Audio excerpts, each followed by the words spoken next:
Alright. We should be back, guys.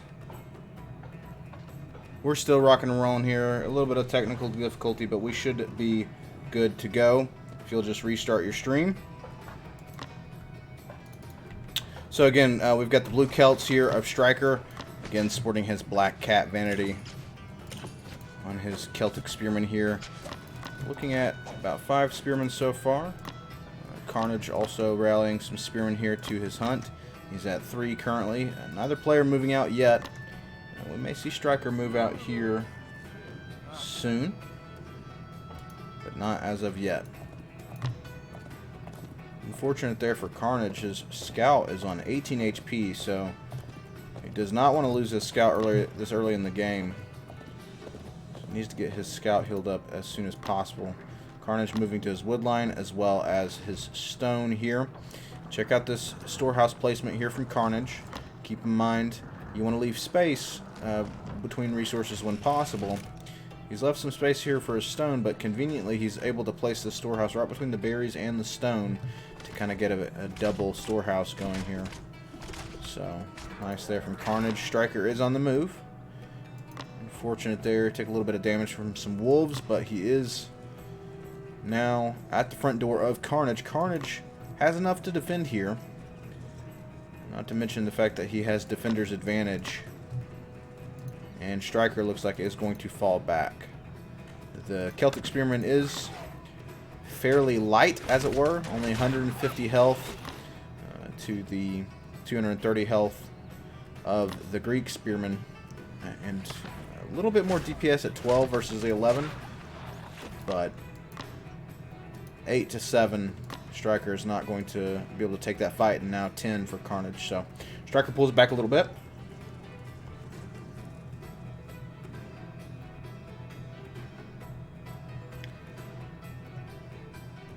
But now he is knocking on the door once again. This is interesting from Striker here. Don't know that this is the best decision. He's going to lose a Spearman here.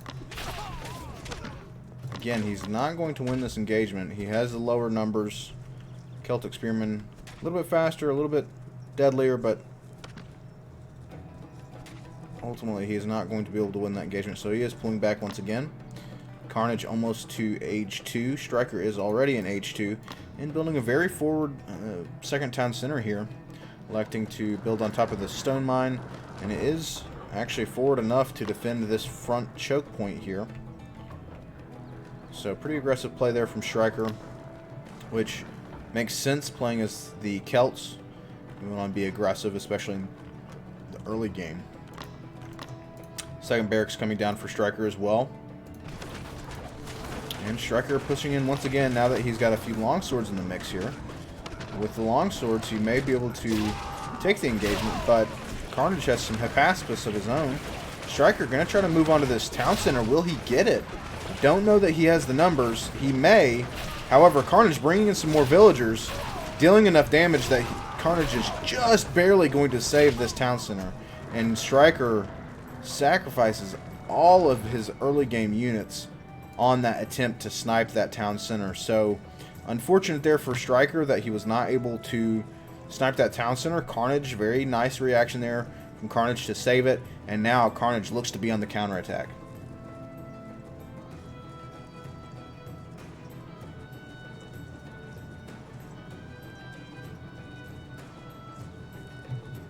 Okay. So Carnage moving around the eastern side here of Striker's base, looking to possibly deal some damage. Archery range coming down for Striker. Striker anticipating the Toxotes. And indeed, Carnage has an archery range coming up.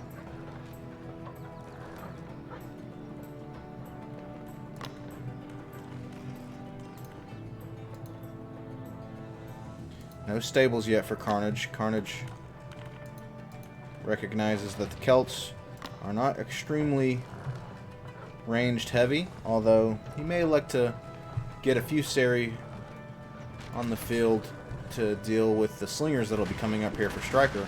Striker needs to be careful, though. He needs to react to this. He may lose this archery range. He is. He's going to lose this archery range. Nice snag there for Carnage.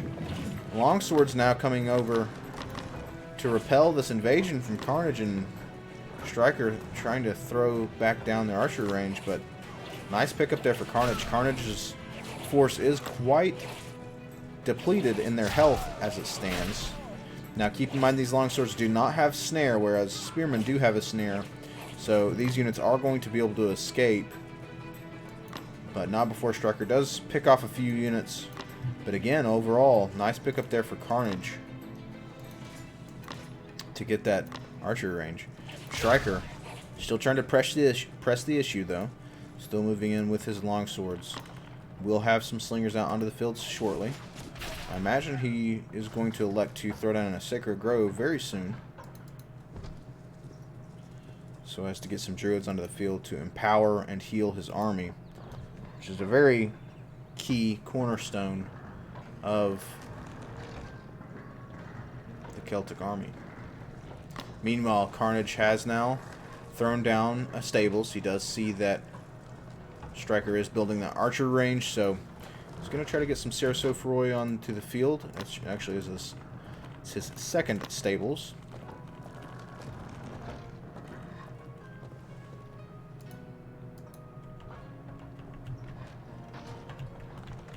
No armory yet for Carnage, and I don't believe an armory for Striker either. 2 more archer ranges onto the field, as well as a Sacred Grove now. So Striker going to be able to get out some druids here to support his army. 46 villagers to 44 of Carnage. So Striker getting out his second town center a little bit earlier was able to get a very slight advantage in terms of villager count, getting up a nice watch post here. Striker trying to catch up a little bit in terms of population. Carnage still has a slight advantage overall in terms of population, which means his military population is fairly significantly higher, given the fact that Striker does have slightly more villagers. So Carnage does have a military advantage thus far, sending out some Series to do some scouting, do a little bit of raiding, see what damage he might be able to pick up. Series are not the best raiding unit, but they work in a pinch for the Greek players, given the fact that Greeks don't have any other early cavalry option.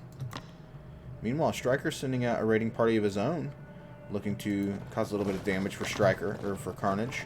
Carnage, however, into the wood line now of Striker.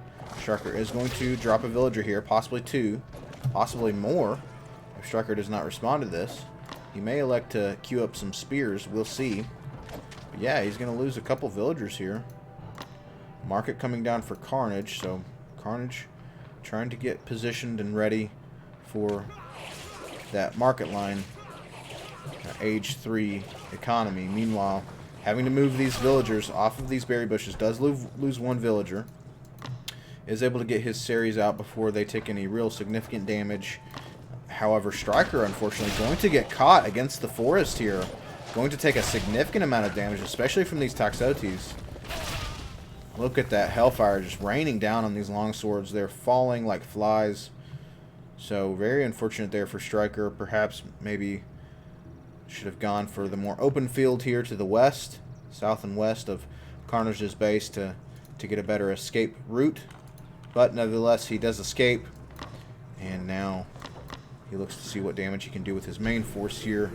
These slingers are going to be able to help him deal with these Taxotes, especially if he's able to micro them well and get those slingers on top of the Taxotes. So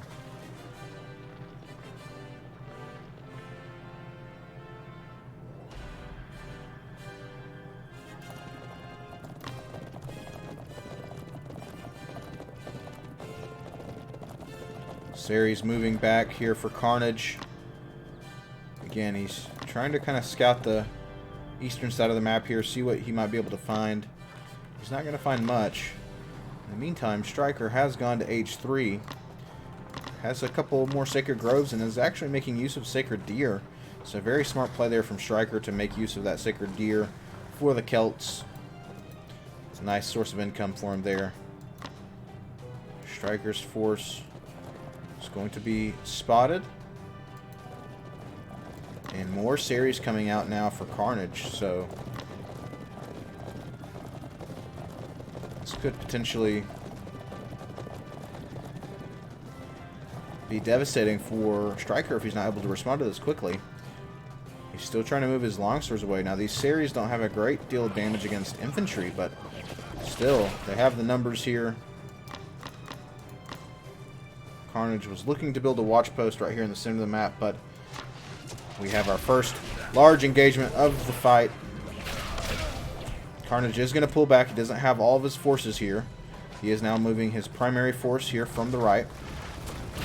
Striker going to push in. Now, Striker may be able to cash in on that damage he did earlier to this town center if he plays this right, because this town center is still damaged. However, Striker now falling back. He does not like this engagement, and now a huge flank of Ceres from the north here for Carnage. Absolutely devastating flank there from Carnage. What a play. Striker has lost all of his forces. He has some reinforcements at home. He is bringing in bowmen, bringing in horsemen, but absolutely huge there for Carnage. Just completely devastating the army of Striker, and now Carnage is squarely in control of this game. Carnage also has gone to age 3. Getting out some more Sarasophroi. Does have his market line going. Armory down now for Carnage. Getting a couple upgrades. Armory for Striker as well. More stables coming down for Striker. But this is looking very scary here for Striker. Striker now down by 30 population. 73 villagers to 71 of Carnage. So still even in terms of villager count, but just, again, absolutely decimated army. And so now Striker down 30 population. He needs to get back fast, or else he's going to be in danger of losing this one quickly. He is trying to get a gold mine here, but that's not going to do too well for him as soon as he sees this push coming in from Carnage, and still down by about 15 population. Trying to get some bowmen onto the field. Going to lose that villager, going to lose that gold mine. More bowmen, more horsemen coming in. As, oh, unfortunately has a sacred deer selected as a part of the army there. Carnage going to try to move around to the eastern side of the base here. Still just losing so many units to this Toxote fire from Carnage. Nice wall there from Striker. So Striker trying to establish a little bit of defense on the far edges of the map, but unfortunately he has lost control of the center. And now Carnage's forces are traversing the countryside of Striker's base. And oh, so unfortunate here for Striker if Carnage sees this. And I think he does now see it. So we'll see if he tries to take advantage of that. Ceres moving around the back. Going to try to get onto these bowmen. Striker doing a nice job trying to get his horsemen onto these Ceres. These bowmen are going to try to take out the Toxotes. Bowmen are dealing some nice damage, but not enough. These Ceres are just absolutely melting the bowmen. And once again, Striker's forces have been decimated. Just huge there for Carnage. Very nice micro from Carnage. Getting those Ceres around the side. And those Toxotes are just so deadly. And Striker, once again, now down by 50 population. And this may be the beginning of the end.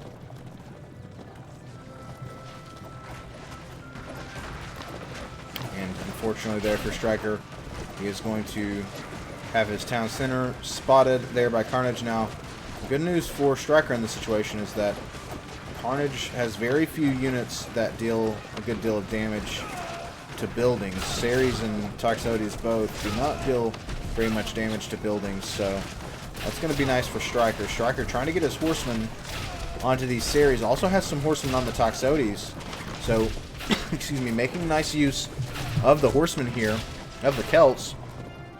And actually, Carnage is going to lose most of his forces. He is getting some reinforcements in, though. And take a look at the center of the map here. Is moving in some Prodromos now. Carnage has transitioned to Prodromos, which are going to help him deal with these horsemen quite well.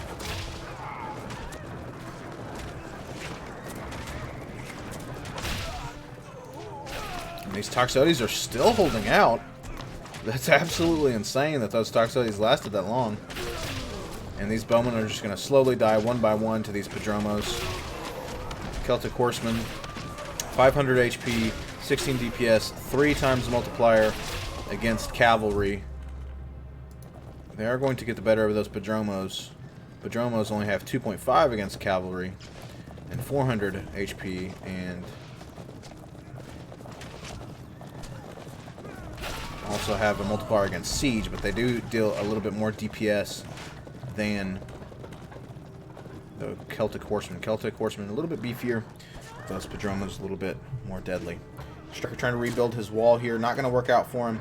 Carnage, meanwhile, solidifying the right side of the map here. He's going to lose a few villagers to these horsemen, unfortunately. So nice little raid there from Striker. Carnage trying to cause trouble here on the left side of the map. But Striker sees it, but does lose his horsemen here. Did not have the numbers. So now is going to try to deal with these Padromos. Meanwhile, the primary force of Carnage is moving in to the front of the base of Striker. Could this be the killing blow? We will see. We will see. Striker going to move back. He looks like he's content to actually let this town center fall, perhaps? I'm not sure. He's still trying to deal with these Padromos on the left side of the map here. He's slowly streaming in horsemen, but Carnage is getting so much value on that raid to the left there. Meanwhile, Striker does have some stray horsemen over here. Is going to bring him in, and down goes the town center. Striker now trying to move in, trying to repel this force, and Carnage is going to fall back. Carnage takes a look at the damage. You know, he assesses the damage that he has dealt and decides that that is enough. But look at this sneaky play here from Carnage. In come the Rams. And these Rams are going to be able to bring down this town center because Striker has absolutely no answer to these Rams right now. So he's going to lose this town center. Most likely going to lose this storehouse. And probably going to lose the rest of the buildings in this area. Nice play there for Carnage. At this point, it seems possibly like a formality to finish out this game. But we'll see if Striker can pull off a miracle. He is now capped so hard. Down to 130 population cap. So he is capped very hard. He needs to throw back down that town center. He needs to throw down his houses again. He has lost some houses here, so... And, oh, it looks like he might lose this town center. Oh, he barely saves it. But, unfortunately for him, here comes another ram. Padromos are going to break through that wall again. Are going to kill this villager very swiftly. Down goes the storehouse. So Carnage is very strong control of the middle of the map here, and ultimately, because Striker doesn't have any defense on this right side, Carnage is able to have his way in the countryside of Striker's homeland. These horsemen are going to fall. Striker needs to react to this. They're going to fall very swiftly as those Padromos chase them down. And these villagers are going to die as well.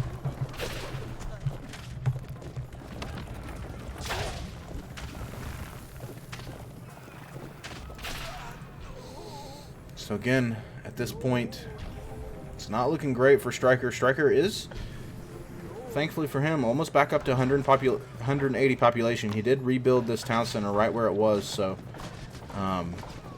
it's nice for him. But here come more marauding Padromos, trying to cause damage up here in the north for Striker. Steer saying hello to Carnage's army, just lightly prancing by, saying hey, and continuing on his way. And honestly, I'm not sure where that deer is going. And he has taken a break. And here he comes. Carnage going to take down this wall. Striker going to realize, especially now that that other town center went down again, he's going to realize that he cannot pull this one out.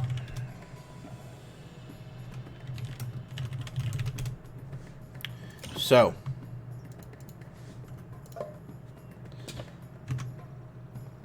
game number 1 goes to Carnage in this best of 5 for 3rd place.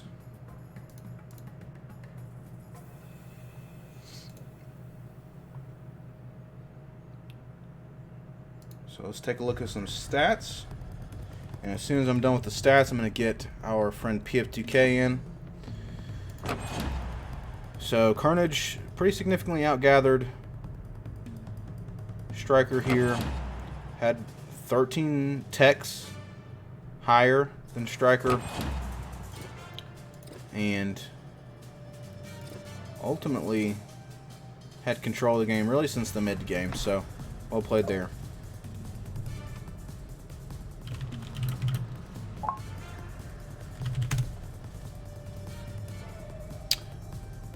Okay, so we got map selection in and some civ selections while I'm waiting on our players to get ready for game number 2. I'm going to get PF2K in. Let me update this real quick.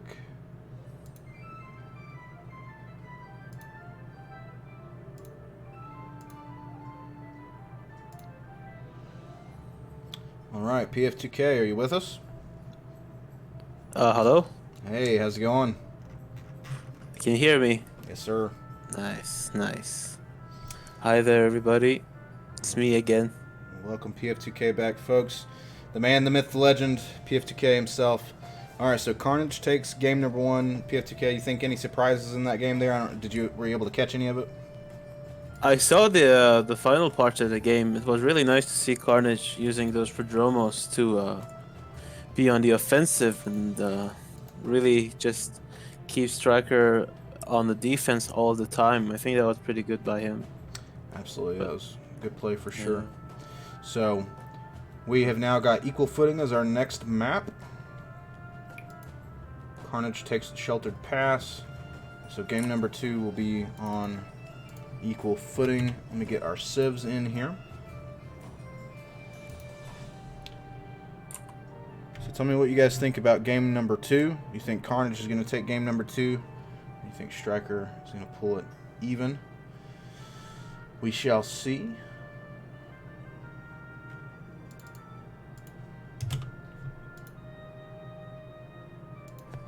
Alright, so here are our civ selections. We have got Norse for Striker, and we've got Celt for Carnage. So we're going to have Norse versus Celt on equal footing. Oh, nice. Nice. That's exciting. Yeah, it's going to be probably infantry heavy, I imagine. How do you think each player is going to choose to play this matchup, Norse versus Celt here for PF2K? I think the Celt player always wants to be on the offensive in H2 because when you get a lot of throwing Axemen out as the Norse, it gets really cost ineffective for the Celt player to try and push into your base. So you just want to constantly keep fighting and keep the numbers low. Okay. And once you get to H3 as Celts, you want to get that big bowman ball going with the druids and the healing upgrades, so you can just have this huge death ball and kite the Norse player to death. But let's see how Carnage does it. He may have some other tricks up his sleeve that we don't know about. Yeah, we'll see. We'll see how our players choose to play. Let's see if they are ready, and we'll get right into game number 2 here, guys. Mm-hmm.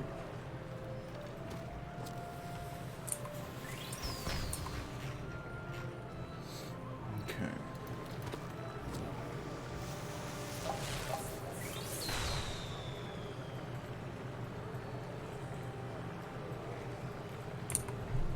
Okay.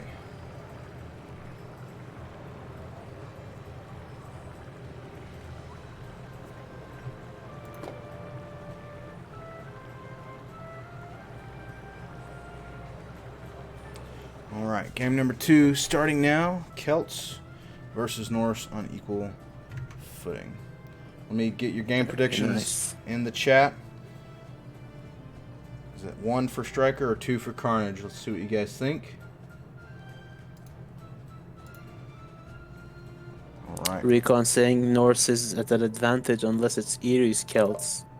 And I mean, I'm not sure if that's completely right, but it's right in the sense that you need to play Celts super aggressively if you want to have a shot. And I guess that's a hunt resign. Bad hunts, yeah. Yeah. That's fair. That's fair. Yeah, very fair.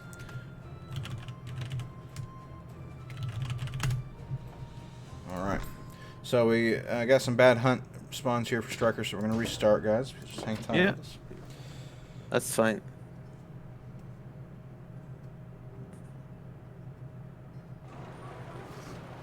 Recon saying hashtag thanks, Matt. Yeah, we got a couple of people to thank for our brilliant maps. Matt Craver, Eerie, Recon. But in this case, it's actually just Matt Craver because it's an OG map, equal footing. Perhaps the most OG of OG maps. Yeah, it's like the bread and butter. I think only the old inland that was cut from the main game years ago is more OG. But yeah, nice. We got a tundra terrain set this time. You want to do the intros? Yeah, so we've got our Southern Norse player here, Striker in the blue, and then in the Norse, in the north, we've got the Celts of Carnage, red. And Yeah, that's actually pretty funny. North, Celts in the north and Norse in the south. It's like a tongue twister situation. Exactly. These hunts look pretty good here, so should be fine on this map. Carnage getting some early sheep here. 4 sheep already for Carnage. We're gonna see some sheep wars again, P. I don't know. Probably not. This map is not as close spawning as Ghost Lake is, so. That's very true.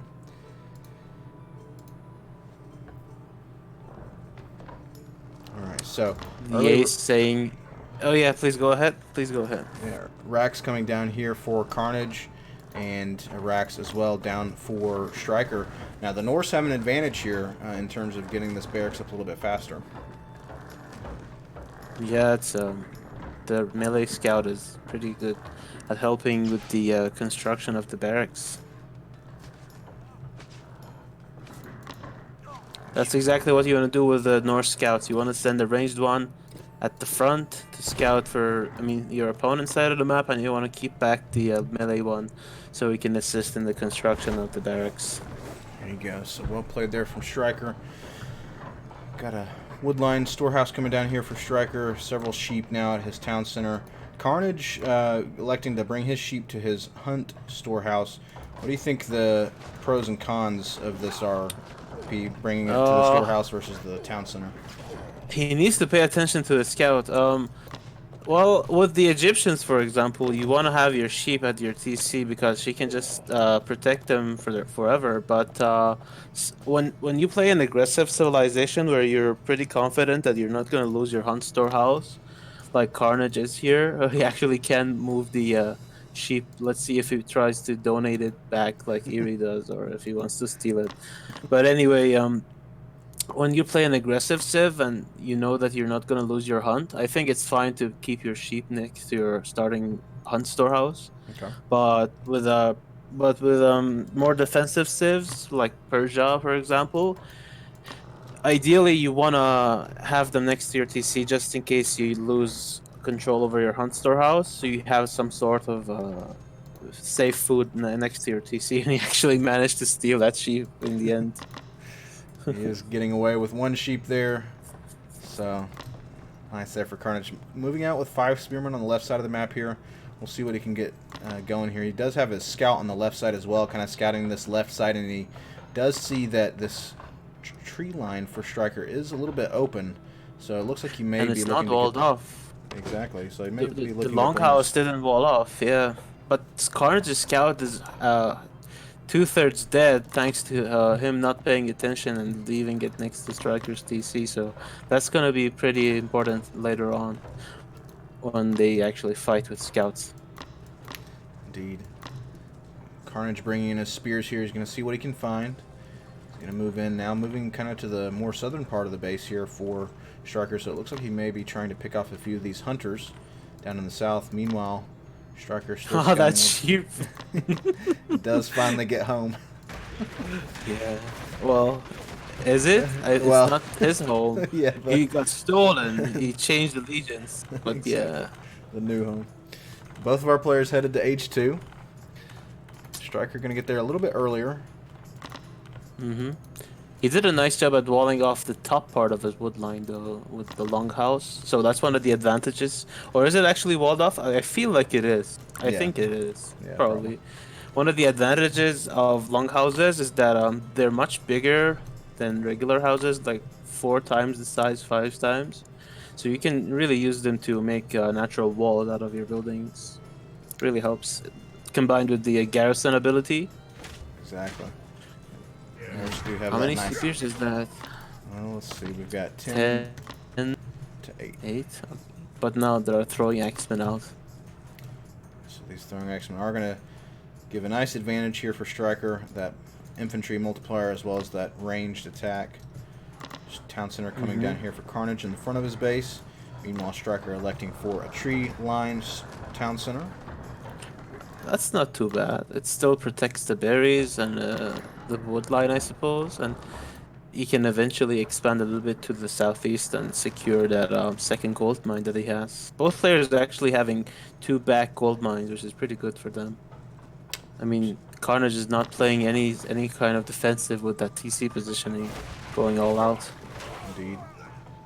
Carnage going to try to push in here and get some damage done, but doesn't like what he sees and is now going to move back. Almost loses a spearman, but does manage to get out. Now Striker throwing down that barracks there, kind of like we were saying, trying to wall off the wood line there with that barracks up.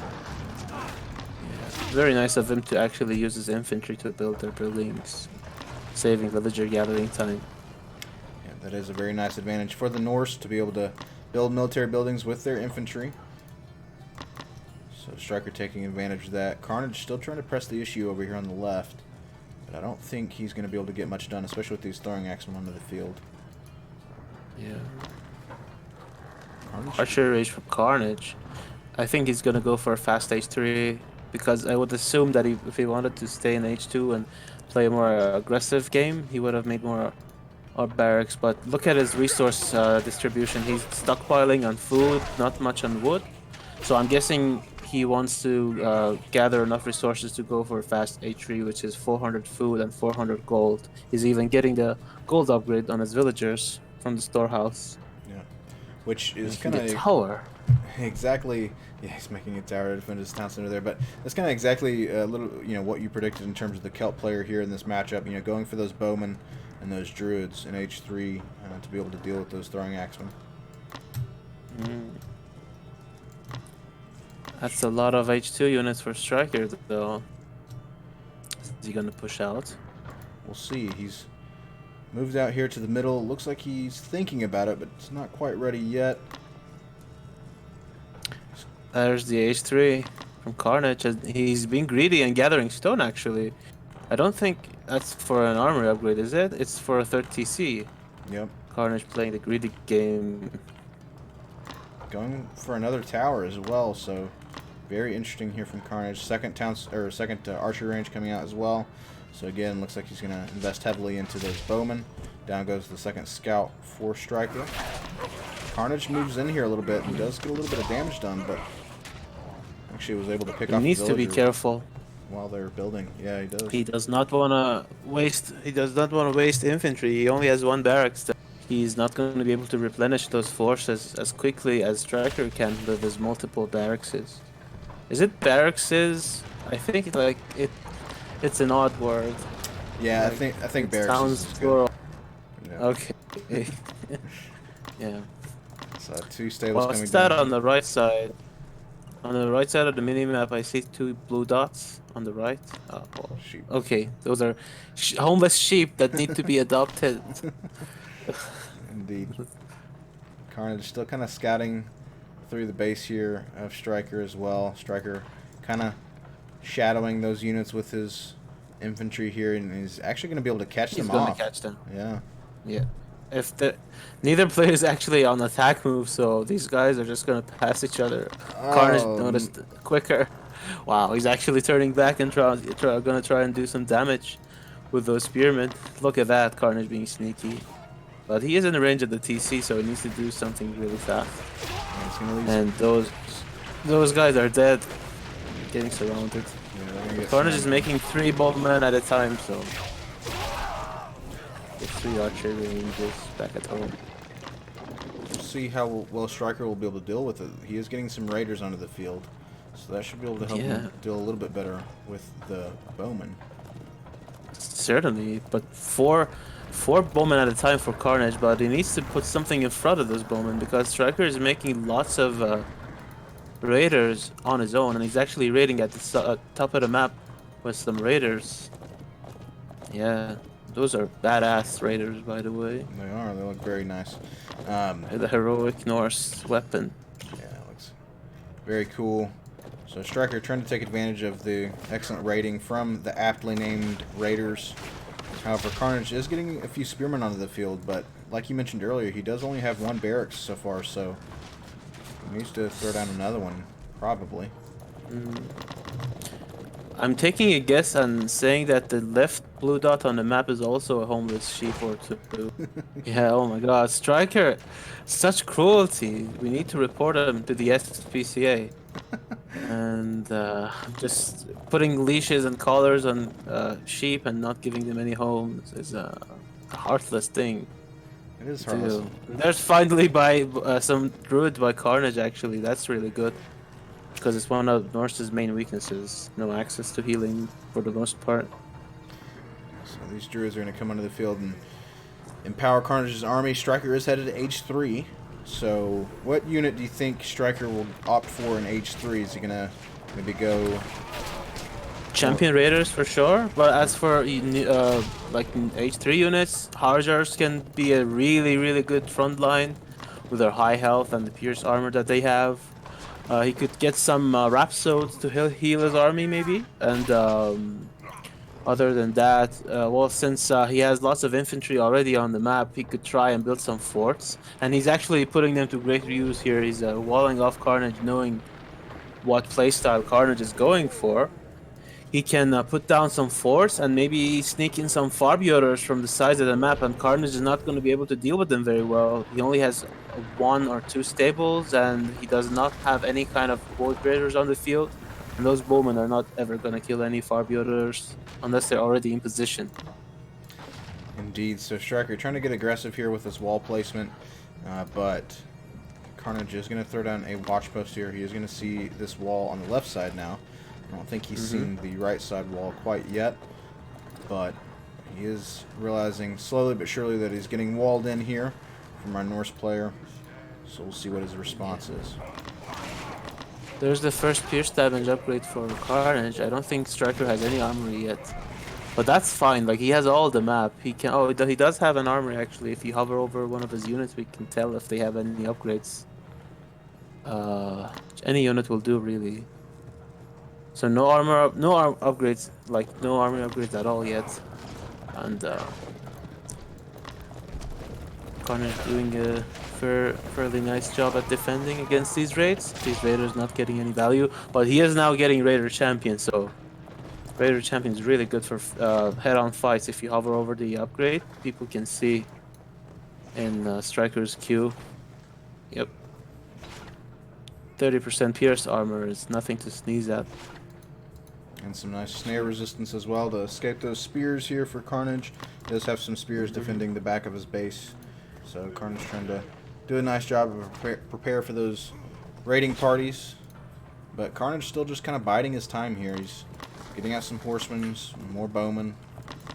Both players are really well spending the resources. They're both under 300 resources on all 4 resource types. So props to them, and Carnage actually is gonna get maxed out really soon, and Striker needs to be a little worried here. If Carnage pushes out like that with a full pop army and all the upgrades, he's getting a second and third armory upgrade already, while Striker is getting his first ones just now. Yeah, this is gonna be a huge push here for Carnage. I see a Raider Frank on the right side on the minimap, so yeah, like 23 Raiders. Carnage needs to be careful. Even more Raiders at the top. Oh, very nice flank here for Striker. Well played. Gonna catch these bowmen. These horsemen can't get around to these Raiders to defend the bowmen. He does have now some horsemen onto the Raiders. And Carnage actually doing a nice job trying to get his bowmen out of there. Yeah, those extra armor upgrades for Carnage really paying off here. Those bowmen just didn't die, and now uh, Striker is on the back foot. Wow, nicely played there from Carnage. Striker does now have 180 cap on his population, but he is nowhere near maxed out.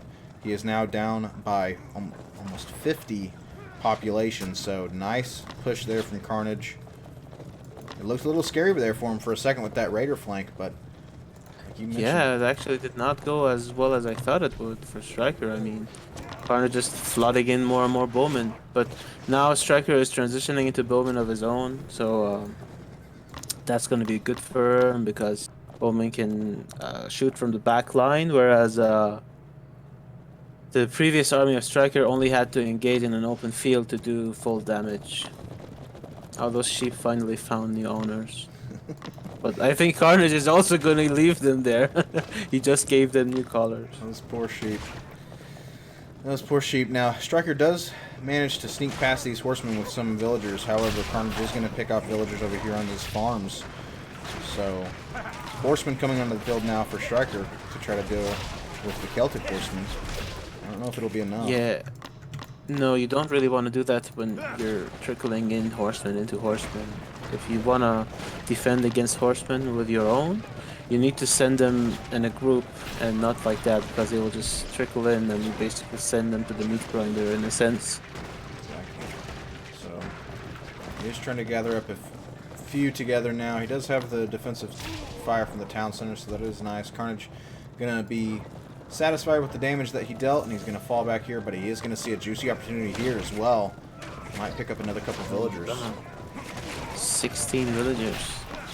Can we get a villager count, by the way, please? Absolutely. 75 to 74. Okay, so that's pretty close still. The score is a little deceiving, but that's also because there's a fight going on at the middle, by the way.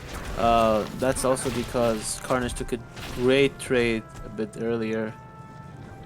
Oh, and there's the raider flank, but he needs to be careful because you don't really want to send a bunch of raiders into a bowman like that. They just get melted. Both players fall back a little bit here, but looks like Striker might be trying to deal a little bit of damage here with these raiders. Still some units on the left side, I think. Oh, never mind. Those are the sheep. Oh my god. Yeah, those sheep are the most distracting elements on this map right now. They are But at the acting top as side, raiders, the very top. these spearmen are going to be able to defend there for Carnage. So Striker going to move out with these raiders. He might be able to pick up a villager or two here in this farmland and this wood line.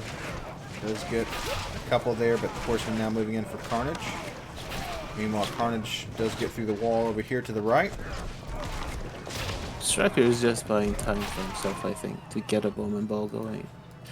And he is adding in some war dogs, which is really good. They don't have a lot of health, but they're also zero population, so just have some extra buffer for your army.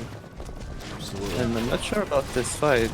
It looks a little iffy, but overall I think it went a little better for Striker than last time, but at the end of the day, he does not have healing, and Carnage does. And if you look at their armies, Carnage is just healing back up, while Striker's army is all just, half dead already. That's really not what you want to do. Yeah, Striker really needs to try to get some Rhapsodes onto the field here to get some healing in for his army. He is going to try to establish a market line on the left here. Carnage does have his market line going on the right. Did open up this wall so he could get his caravans going there. So Striker is fully aware of Carnage's market route by now, so you should probably consider sending some units to disrupt the. He is actually going to do that right now. Is that 7 horsemen to the 16 of Carnage? So yeah, no, 9 horsemen, not going to do this job. Oh my goodness, all of those villagers just die instantly. Carnage moving in. He does have a slight lead in terms of bowmen, 57 to 46.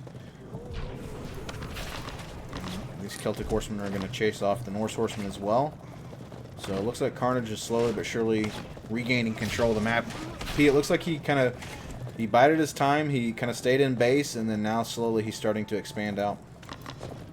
Yeah, that Bowman Ball for Carnage is starting to become really problematic for Striker. He really needs something to deal with those Bowman. I mean, he's doing what he can with getting his own Bowman Ball. So maybe if he gets to H4 and gets a Chief to get that 20% extra health for his army. But he's nowhere near H4, whereas Carnage has already started his Golden Age upgrade. Carnage is headed to age 4 and also has a decent bank behind that as well of resources, so Striker is a little bit behind now in that regard. But Striker has a market line going already. I see the blue dots moving around. I think it's a pretty good market route for both players, really, but especially for Striker because he needs a lot of gold right now. Needs to go to H4. Needs to catch up in terms of gold for sure. He's also trying to regain control maybe of a couple gold mines on the map. He does have this one on the left here, but he would like to maybe try to get that one as well. But Carnage just kind of built his base pretty forward now at this point. Look at those War Dogs. Striker trying to use his War Dogs to put in front of the Horsemen, and he's gonna get a flank with the Raiders at the back, and I don't know how well it's gonna go for him. Those Celtic Bowmen are really tanky, and the sustain they're getting from the Druids is getting a lot done for them. They just melted those Raiders at the back line, just showering arrows of death over the army of Striker. Wow, very nice there for Carnage. Yeah, those Druids really kept him in the fight. He did lose most of his horsemen, but Striker lost most of his bowmen there, so now he is down once again by about 30 to 40 population. And look at this. Carnage getting Carpentome champion, yeah. So that could be the nail in the coffin there for Striker if Carnage is able to get out those Carpentomes. Those bowmen, yeah, those bowmen are gonna get decimated by the Carpentome. But now Striker is trying to do some damage to the right side, and look at this. He's just forcing Carnage to send his entire army actually to deal with 10 raiders, which are gonna get those gold miners, I believe. Yeah, that's really good. Villagers here, but doesn't disrupt the caravan line as much as he would have hoped to, probably. We're now at 91 villagers to 79, so Striker got about a 12 villager lead at this point. Yeah, and he needs to go H4. Okay, he does. And I think he needs to put down some more military production facilities. And some people may not agree with me on this, but I think he needs to get some Ulfedens. Because like the bowmen that he is making are not good against these Carpentomes. He needs something to deal with both horsemen and the Carpentomes, and Ulfedens are really what you need because they have both bonuses against cav and ranged, and they're fast. So yeah, it would really be the perfect answer here, too. I think, in this case. So we'll see if Striker elects to do that once he hits H4. These horsemen for Striker are getting chased down by the horsemen of Carnage, so he is going to lose his raiding force there. Some more horsemen coming in now for Striker, though, but a little bit too late. They're not going to be able to save the other earlier horsemen, but we'll see how this engagement goes. If he macros this properly, he can do he can deal with those horsemen. But I'm not sure about this movement by Carnage. He's fighting between an archer ball and a fortress. But I think he just wants to take as much of a good, as good of a trade as he can with the bowman, so he frees up pop space for even more Carpentomes. So kind of a long play there from Carnage. Yeah. Still holding out, but now he's going to slowly lose all of his bowmen there, so I'm sure we'll be seeing, as you predicted, those Carpentomes coming onto the field here to replace that population.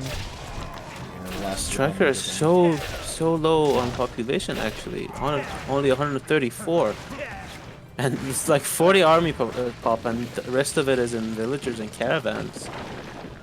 And what is Carnage doing in the meantime? Is he just he is just massing car, and he really loves his Carpentomes, doesn't he?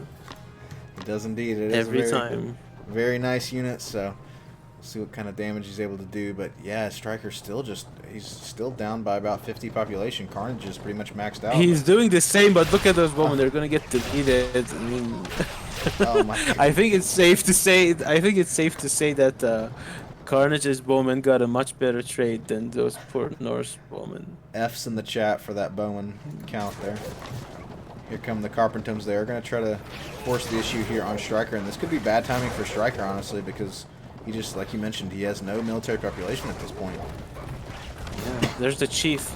I think Carnage is going to right-click on the poor chief, but he's a tanky boy. He does have 50% pierce armor, but Carnage is just chasing down the chief, and he wants to kill him, but he doesn't die, and he survives, and he's getting healed by the Rhapsodes now. Wout mentioning he writes in the chat, and I think he's right. Let's see if Carnage does any kind of animal sacrifices in this game. But this is not a good spot. This is reminds me of that game on, I think it was in Shelter's Path last night. Yeah, that's pretty much that moment being relived here on the bottom forest. And oh my god. With his back against the wall, the Carpentums just absolutely melt the forces of Striker. And now Carnage is he's having his way in Striker's base, and Striker just doesn't seem to have an answer right now. Yeah. Carnage is maxed. Striker is only at 140 pop. He's trying to do the same thing again, but just the backline, these Carpentums just stacking at top of each other at the back, just making for such cost and effective trades. But at the same time, yeah, exactly there, I was gonna mention that there's lots of other stuff happening, but Striker is just struggling for gold right now, whereas Carnage is good on all resources pretty much. Is this fortress gonna get denied? Is it? Oh, so close. Okay. He can send a bunch of other units to deny it, but probably not worth it. But on the other hand, that storehouse is definitely getting denied by the Carpentums. These Raiders now into the base of Carnage. So it looks like Striker has kind of transitioned back to Raider champion. Looks like he's forgone building horsemen. He's now getting back to, well, he's getting some horsemen onto the field, but he's trying to get some damage in with these Raiders, but they're just kind of getting picked off. Nice split. That's a pretty smart split by Striker, making sure that at least some of his Raiders survive. But Carnage learned from his mistakes from last night, and now he's making a lot of walls actually. I think, like, if he made these walls on Sheltered Pass yesterday, he would have had a much better shot at surviving against those units that Zertan made, but better late than never. And he's still making so many Raiders. I think he's like making only Raiders at this point, getting the final melee upgrade for them. Still doesn't have his 4th town center either. So he's in H4. But Carnage getting wooden roads, saddlebags. Oh, so he's going to get some better gold income there, and he's sitting on a bank of about 3,500 gold, whereas Striker, like you mentioned earlier, is kind of still trying to get his gold up, because he's really stuck.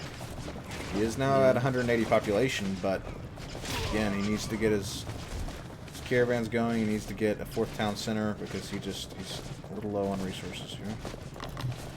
Yeah, but look at this full horseman Carpentum army by Carnage, and I think he just wants to attack, but at the same time, there's a huge ball of Raiders coming in to flank the Carpentum. And let's see how this fight goes for both players. There's a chief there. You can see the health buff aura that he gives units of Striker, and I think that's the edge that he needed to come out on top in this fight. Absolutely. Is he? Oh my goodness, yeah, it looks like it's barely going to be able to pull it out. Very nice flank there from Striker to encapsulate those horses and Carpentums. So nice there from Striker. But what is he going to be able to do with it? That's the question. Is he going to be able to translate this into an advantage? Because he needs to just buy some time to fix his economy, because he's not going to starve out Carnage from resources anytime soon. But yeah, He's just trying to run around the map and distract Carnage so he can build up a force. And like at this moment in time, they're finally starting to equalize and pop. And oh, but he needs to pay attention how he's just ignoring all the Carpentones and just running around the map everywhere. Yeah, so Striker Yeah, look at that. losing some units here, but like you mentioned, he is slowly getting up to a maxed out force here. Let's see what he's able to do with it. He's going to get a few kills up here in the north. Those spearmen still just kind of sitting up there for Carnage. But here come the horsemen, so Striker's going to have to move out. Trying to get some damage on the caravans as well. Yeah, Eaglery asking in the chat if Striker has a Horseman champion. He does. Both players have Horseman champion researched. Both, yeah.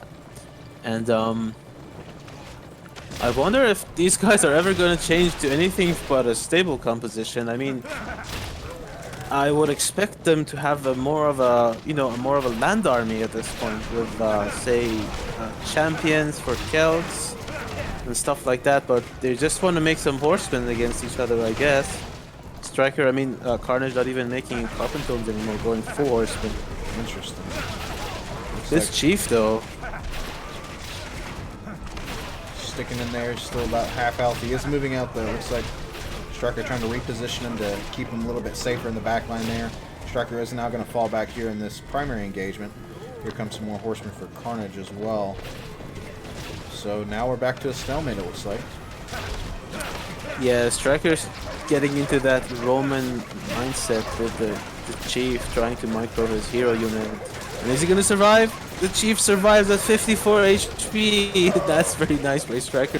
Some Carpentones. Oh no! Oh, and down goes the chief. Wow. Get down, Mr. President! Oh, he didn't actually survive that encounter. Unfortunately, he died. But now Carnage is just pushing into Striker's base with more and more horsemen. Yeah, this is going to be critical for Striker. Can he stay alive? His population is dropping drastically. This could be it, folks, actually. Carnage has broken through the defenses. He is now squarely in the caravan line of Striker, and Striker is losing caravans left and right, desperately trying to get his population back. But I don't know if it's going to be enough. Carnage is still maxed out at 200. Striker's down to Yeah, less the than issue 120. is he's trying to defend against horsemen with horsemen of his own. GG, well played. Really good game by Carnage. Playing this pretty much very as it's like the textbook version of CVN at the early game and mid game, but late game he only made horsemen and Carpentones, but it did work for him. So yeah. Nicely played there by Carnage. Yeah, you see Striker's military population just crashed here, and Carnage was able to kind of stay up with his population, whereas Striker was just completely crashed in terms of his military population, so wasn't able to pull it out there. Fairly even in terms of resources gathered. Actually, Striker barely outgathering Carnage by a little bit there. Yeah, I think he should have just tried to go for a different composition than try and match horsemen with horsemen of his own. I'm curious what the others think in the chat. Maybe Wout and Eerie and Recon have different feedback on this, but I think if Striker elected to go for more of a non-mounted army, like some Arjars, maybe some champion spearmen, Ulfedens, it would have went a bit better for him, but not sure. Yeah. So nicely played there by Carnage. He's going to bring it to 2-0. And so we'll see if he's able to close out this third place match 3-0 against Striker. Let's see.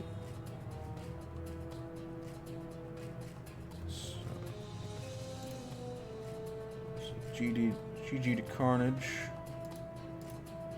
I'll be back in a minute. I'm gonna get a glass of water. Alright, sounds great.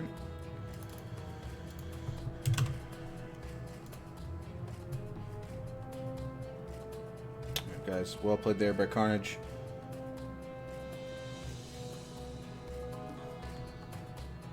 Let's see what the next map is going to be in the next civs. Carnage takes the game on equal footing in Celt versus Norse. I wish I could replicate Carnage's play because Celts are my favorite Civ. So I'd love to be able to beat the Norse like Carnage just did, but of course Carnage is one of the best players in the game, so it's a lot to live up to there.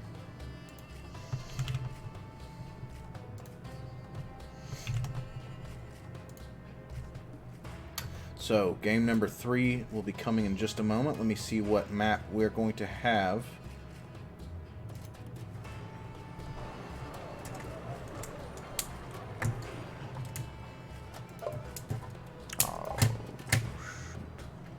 Alright, so map is Mountain Crossing.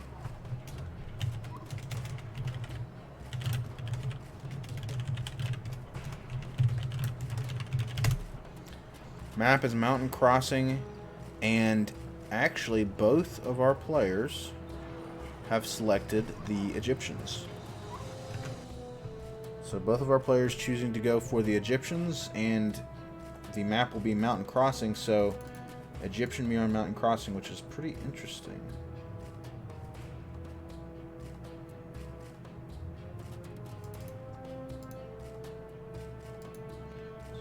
Mountain Crossing, Egypt versus Egypt. Let me know what you guys think in chat about how this matchup is going to go. Do you think we see a heavy axeman composition? Do you think we see a camel composition? What are we looking at here? Yeah, Wout saying in chat, so many Egypt mirrors lately. This is very true. We had an Egypt mirror last night as well, I believe. So pretty nice. Don't see a lot of Egypt these days, so it's good to see.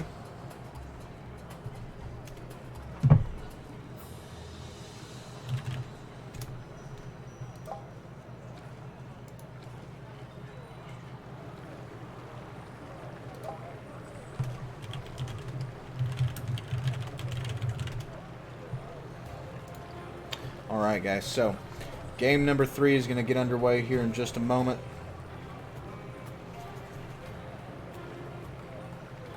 Alright, I'm back. Alright, P52K is back. We've got an Egypt mirror on Mountain Crossing. Oh, really? That's interesting, because, like, if you remember, Striker tried to do Spearman Rush yesterday Yes. against Eerie. On this particular map and matchup, I think it's gonna go a lot better than last time. So I'm curious to see if Striker decides to go for a strategy like that, or if he just wants to match Carnage toe-to-toe in a macro game. Indeed, we shall see. Alright. Game number 3 underway. Here we go. I think the first thing we should check is the layout of each player's pond to see if there's any backdoor potential. Okay. Nice. There is for both. Yeah. You want to do the intros? Yeah, so on the right side here we've got Carnage, and kind of an interesting spawn there for his tree line, kind of a wall there in the north, but the red Egyptians of Carnage on the right side, whereas on the left we've got Striker. It's blue Egyptians. Striker is pausing. He says sorry.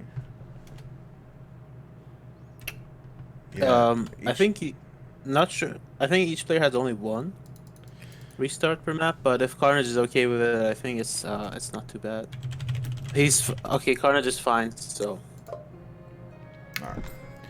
So we're gonna get a restart here, guys. And I guess technically Striker's first restart anyway was from a bad hunt, so we could call that an admin restart. Right. True. Alright, here we go. Let's try it again, folks.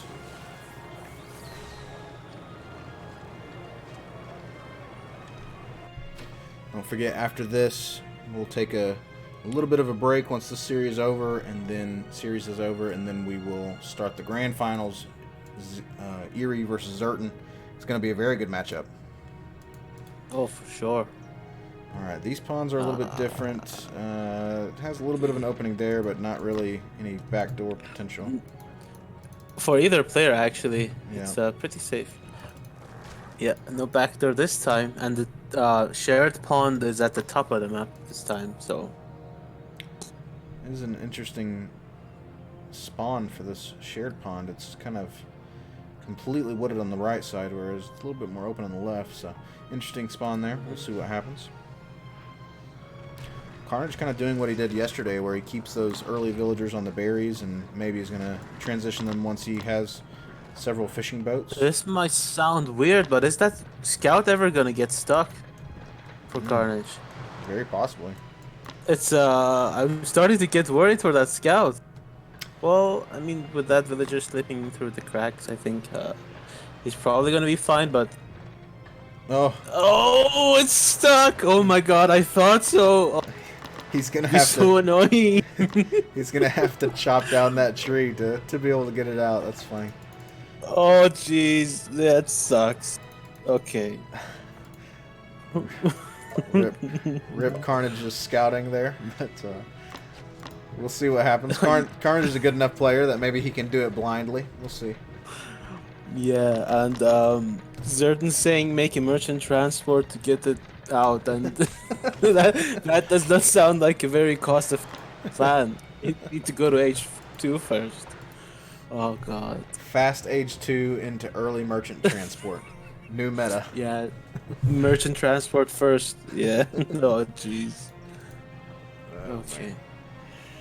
So, otherwise, pretty normal game here. Striker is electing to go to his hunts, whereas, again, Carnage kind of opting to stay on his berry bushes there until he's got those fishing ships out. Yeah. I think that tree is eventually going to fall, and the way will be open for the scout of Carnage, but he needs to put all of his villagers to chop the same tree, and I think he's doing that. At least 4 villagers are.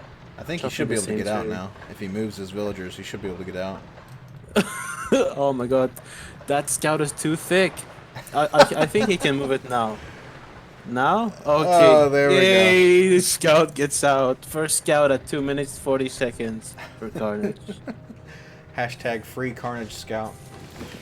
Alright, so Carnage is finally getting some scouting done.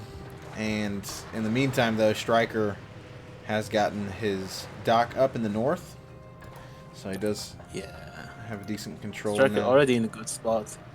Yeah, but Carnage is gonna eventually send a villager to try and get that dock. He is gonna scout the dock of Striker right now, I hope. Unless he doesn't move by the bottom side of the pond. He actually did not, so he doesn't know that there's a dock for Striker. And he's starting to gather stone, so kind of curious to see what its game plan is.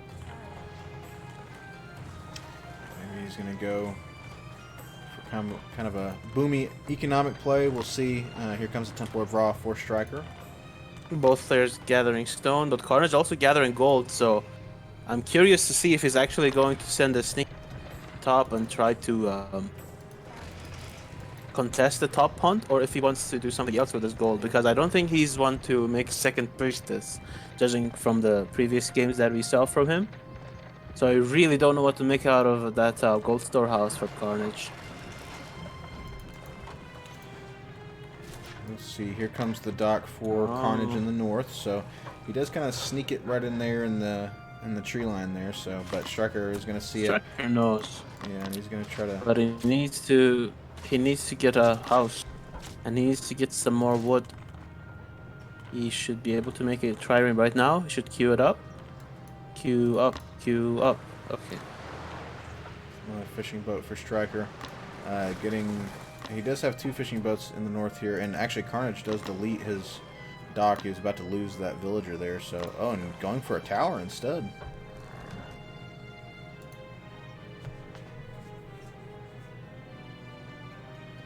Interesting choice there for Carnage, but... I mean, towers do have a 300% multiplier against ships, so if he wants to creep forward with towers slowly...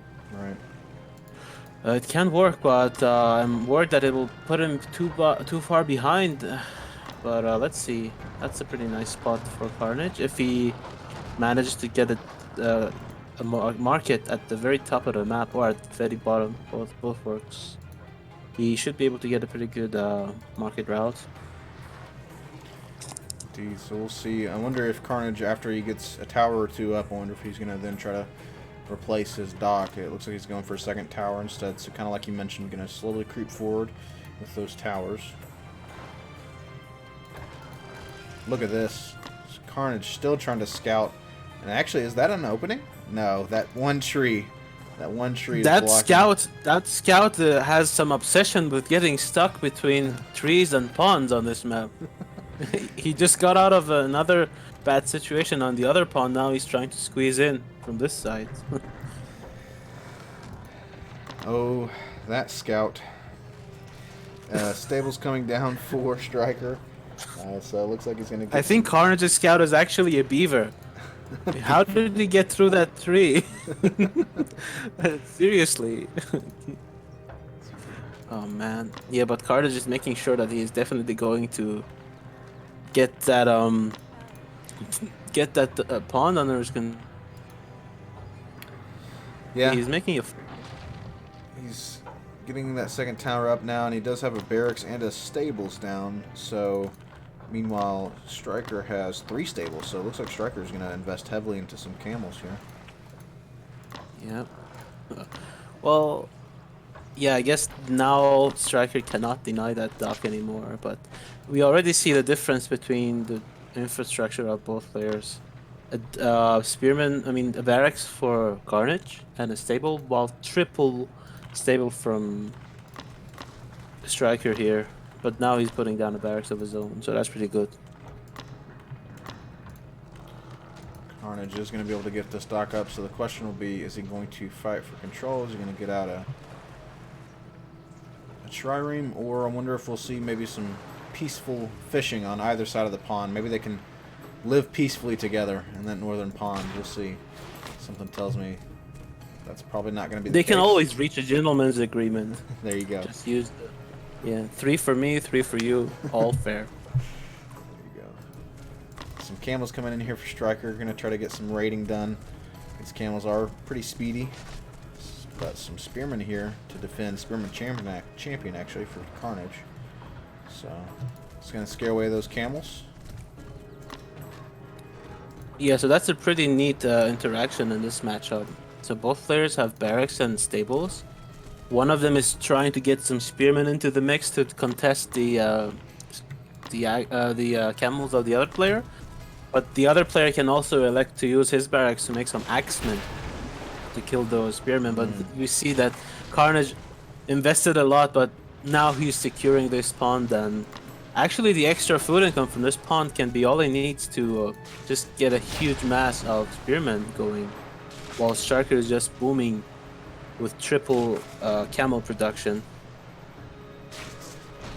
Yeah, and that's interesting for Striker that he doesn't, you know, he had invested about, what was it, 3 fishing ships, but he's not trying to contest this anymore.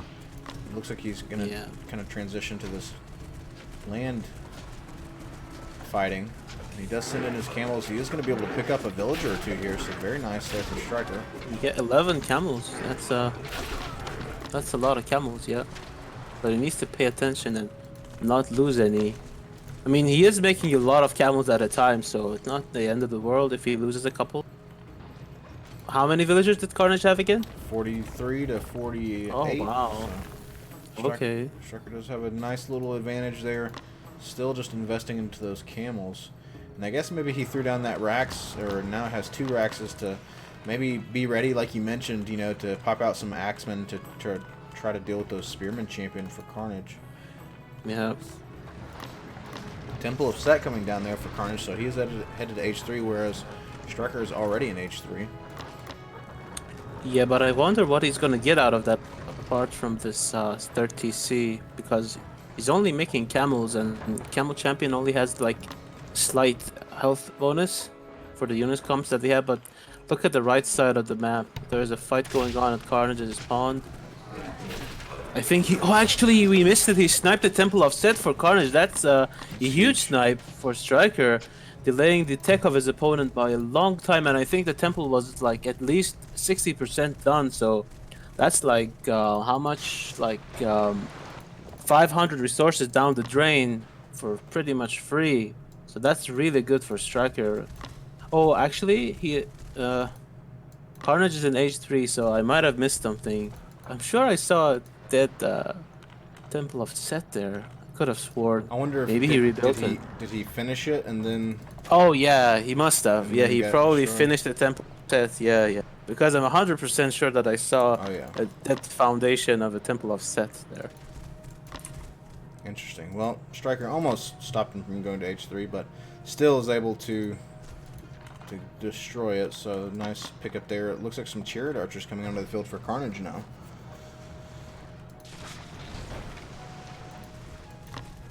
So how do the chariot archers fare against camels? Pretty well. Or? Yeah. Well, depends.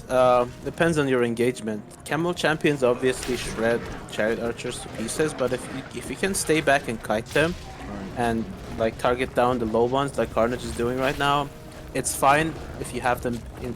I mean, with something in front of them, but if there's like a fully open space, then you really want to have more camel chariots. If you can have like all units fighting at the same time. And Striker is now getting champion camels, so they're even more effective against Carnage's chariot archers now with the bonus. Striker getting some chariot archers of his own as well. Carnage's chariot archers look very cool. Some legendary gear here. And looks like a heroic Persian weapon. Meanwhile, Striker trying to get a little bit of raiding done at the top. Those spearmen are going to scare off those camels. The scout holding on to his life barely, but finally dies. You know, that scout for Carnage had been through a lot. That scout has seen things. Yeah, that scout has seen things. His passing will not be in vain. Hopefully, with Carnage getting the pierce damage upgrade for his chariots. But he is 20 population behind Striker already, so he needs to pay attention. Oh, he needs to look at his chariots. Oh no! Oh, this is really bad for Carnage. Oh man, that's he just fought with naked, tankless army against the camel chariot army of Striker, and he lost a lot of his chariots for free right there. Wow. He is hitting them back up though, so there's that. And he does have the extra food income, and he already set up a market route. That's one of the things that I think Carnage does pretty okay on this map, especially getting that early market route going, but Striker is still in a much better spot than Carnage is right now, with the full population, getting his bank up, and Interesting gearing here. up for the late game. Interesting here from Striker as well. He's trying to go for these aggressive walls again to try to wall in his opponent. He's already got these built, or he's got one built down here. He was going for another one up top. I don't know exactly what he hopes to get out of that. Maybe to prevent some flanking from Carnage. Yeah, this tankless army of Carnage is not gonna work well for him. Like every time these armies trade, it's camels eating the shots of Carnage, while his own chariots just get shot by the blue chariots directly, and they have much less health than those camels. And it's just not a good trade for Carnage there. But I mean, at least he's healing them with the priestess, so there's that. He did lose several villagers though, so 72 villagers to now 92 for Striker. So Striker has a 20 villager advantage. He's gonna deny this. It's if he Carnage just abandons the fortress. Nice pickup there for Striker. He's going to be able to also catch these chariot archers, get some shots down. Going decently well for Striker so far. Carnage desperately trying to kind of fall back and kite, but yeah, but once again, the lack of front line for the chariots of Carnage, and I think Striker can just kill these. Yeah, wow, look at that. And now more villagers going down for Carnage. Oh, this is devastating. And look at this caravan line. They're going to get caught. Look at that. All those caravans going down. Oh man. This must be the most traumatizing wood line ever in a Mountain Crossing game. Look at this. There are some elephants though, and I think Carnage should consider making some slingers from his barracks just to counter these chariot archers a bit. It's just the lack of front line really. If these two elephants were there, this fight would have gone completely different. Elephants are going to be able to provide tanking, as you mentioned, but again, just a little bit too late there. Yeah, So you kind of want to have something behind those front lines as well. So, like, sending only chariots and then sending only elephants is not really go well. more They are both incomplete without each other. more caravans going down for Carnage as well. So Carnage is actually down to 116 population to the almost max population of Striker. So this actually This is. could possibly be GG. I think he's just. Yeah, he's just got his foot on Carnage's neck, basically choking him out of all gold income, and he just got some vision on the top side of the map. Are those watch posts? I believe they are. I mean, he doesn't really care. Oh, those are siege workshops. Okay. Yeah, I don't think Carnage is equipped to deal with those siege towers anytime soon. I mean, he's making some elephants, but yeah. Carnage trying to stick it out. He is pretty low on resources as well. Very starved for gold. And meanwhile, Striker building up a decent bank. He'll probably maybe push to H4 soon. He is getting some siege towers out now. Still just interrupting this caravan line for Carnage. It's so devastating. It's so devastating there. I think those chariots must have killed at least 30 caravans by now, and multiple villagers. So Carnage, we'll see if he's able to hold out or if this will be it. Striker is going to move in on this town center, and it looks like this town center may fall. Carnage trying to move in some chariot archers. Does have his Priestess of Brawl here to do some healing, but again, as you mentioned, without any front line for these chariot archers, they're just going to be very vulnerable. Here comes some elephants, though. Could possibly turn the tide, but down goes the town center. It's just too little too late. Like, look at the setup of Striker. He has H4. He actually managed to sneak to H4 while all of this was going on. And he's making his 4th TC. He has most of the map to himself now, and Carnage just doesn't have anything in front of those chariots anymore once again. And even those siege towers just tanking at least 2 or 3 full volleys of those chariot archers. And I think Striker can just transition into catapults and just wreck everything.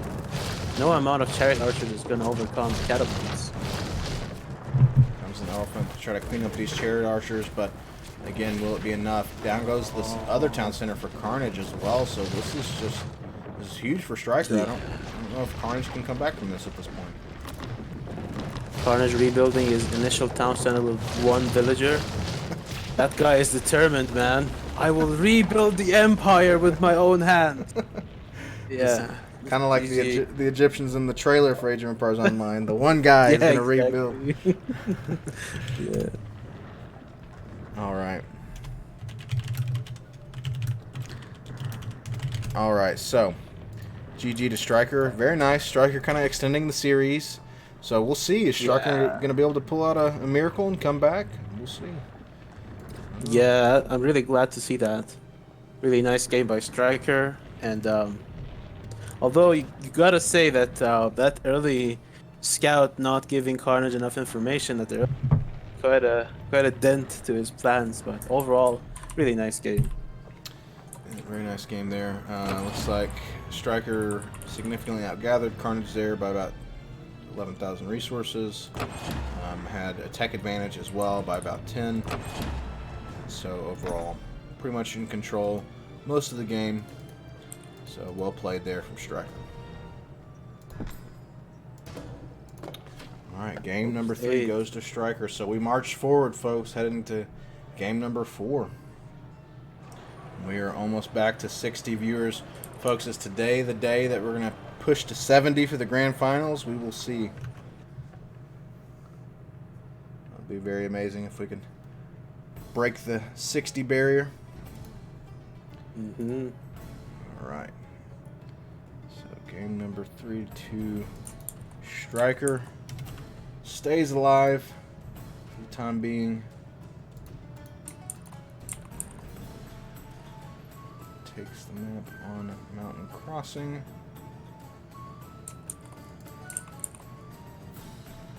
And you are getting exactly what you asked for, folks, in the extended series.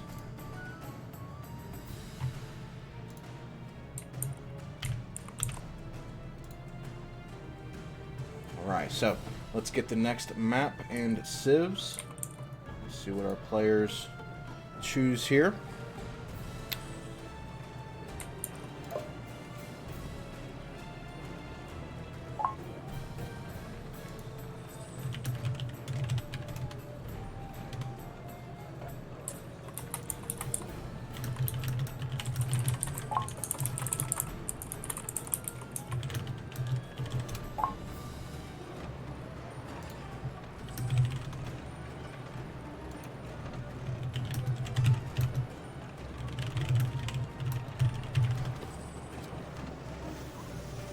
Alright, so Carnage. Oh, also.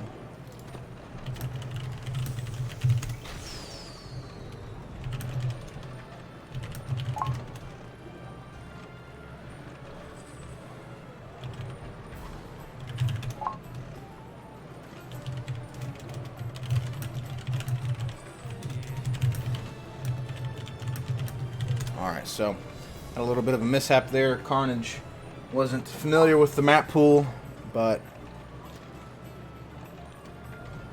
we got the pick in, and the pick for the map is inland. So very cool. I'm actually a fan of inland. The spawns can be a little weird sometimes, but it's a very fun map in my opinion. Inland? Yep. Yeah, it's a classic actually. Well, I mean, the actual map that we're gonna play on is a new map made by Recon, but it's inspired by the original Inland that we had in the game long ago.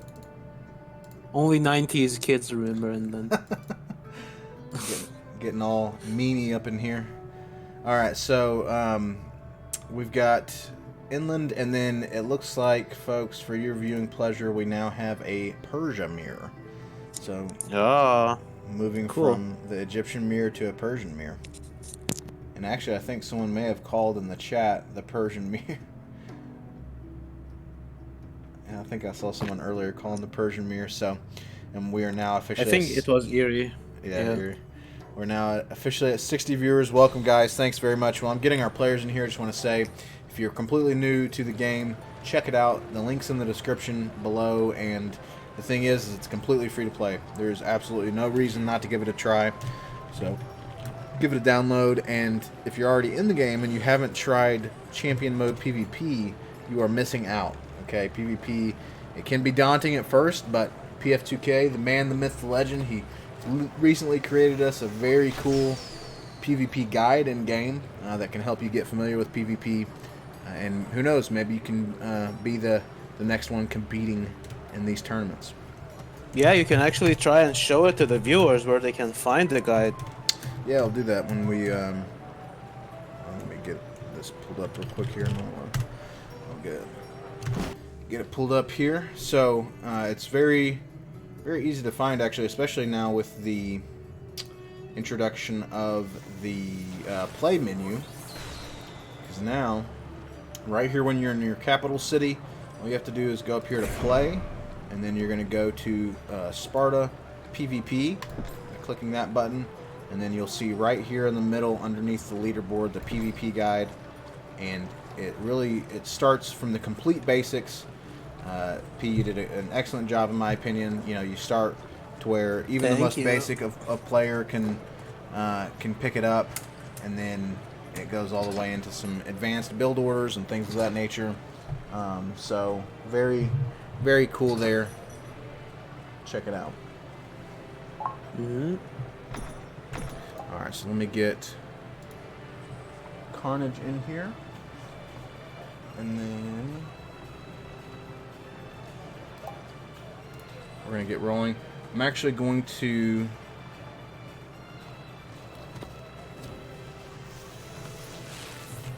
as soon as we start the game, I'm going to step away for just 1 minute. Sure. Well, while we have some downtime, if anybody has any questions, please ask away in the chat, and I'll happily answer your questions. You got the lead developer in PF2K here, so it's a perfect opportunity to get some direct access.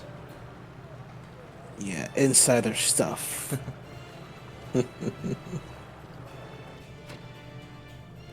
Alright, so inland Persia versus Persia. I'm going to try to get kind of on one of their bases, and then I'm going to step away just for a couple minutes, and I'll be right back. Sure. Yeah, that's a good place to leave the camera.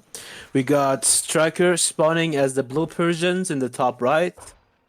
And we have Carnage as the red Persians in the bottom left of Inland.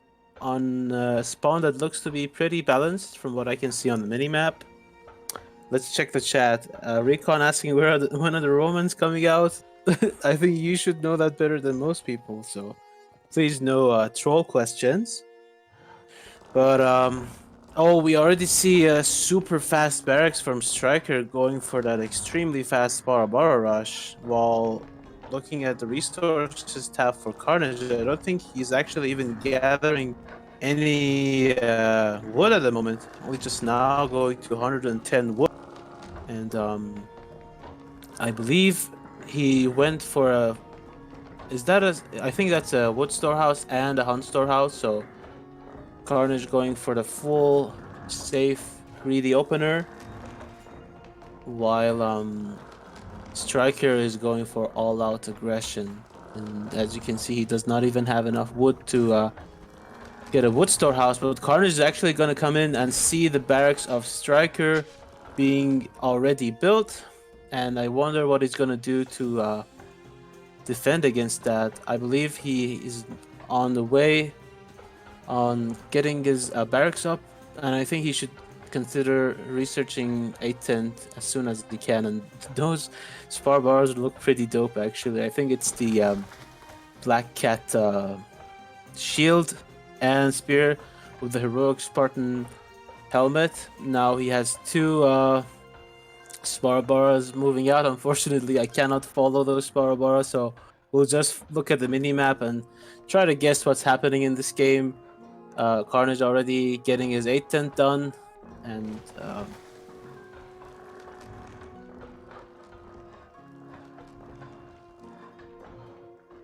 right now the spar bars of Striker are halfway across the map, and they're gonna reach the base of Striker very soon, but Carnage already has some spar bars out, and he does have 810, so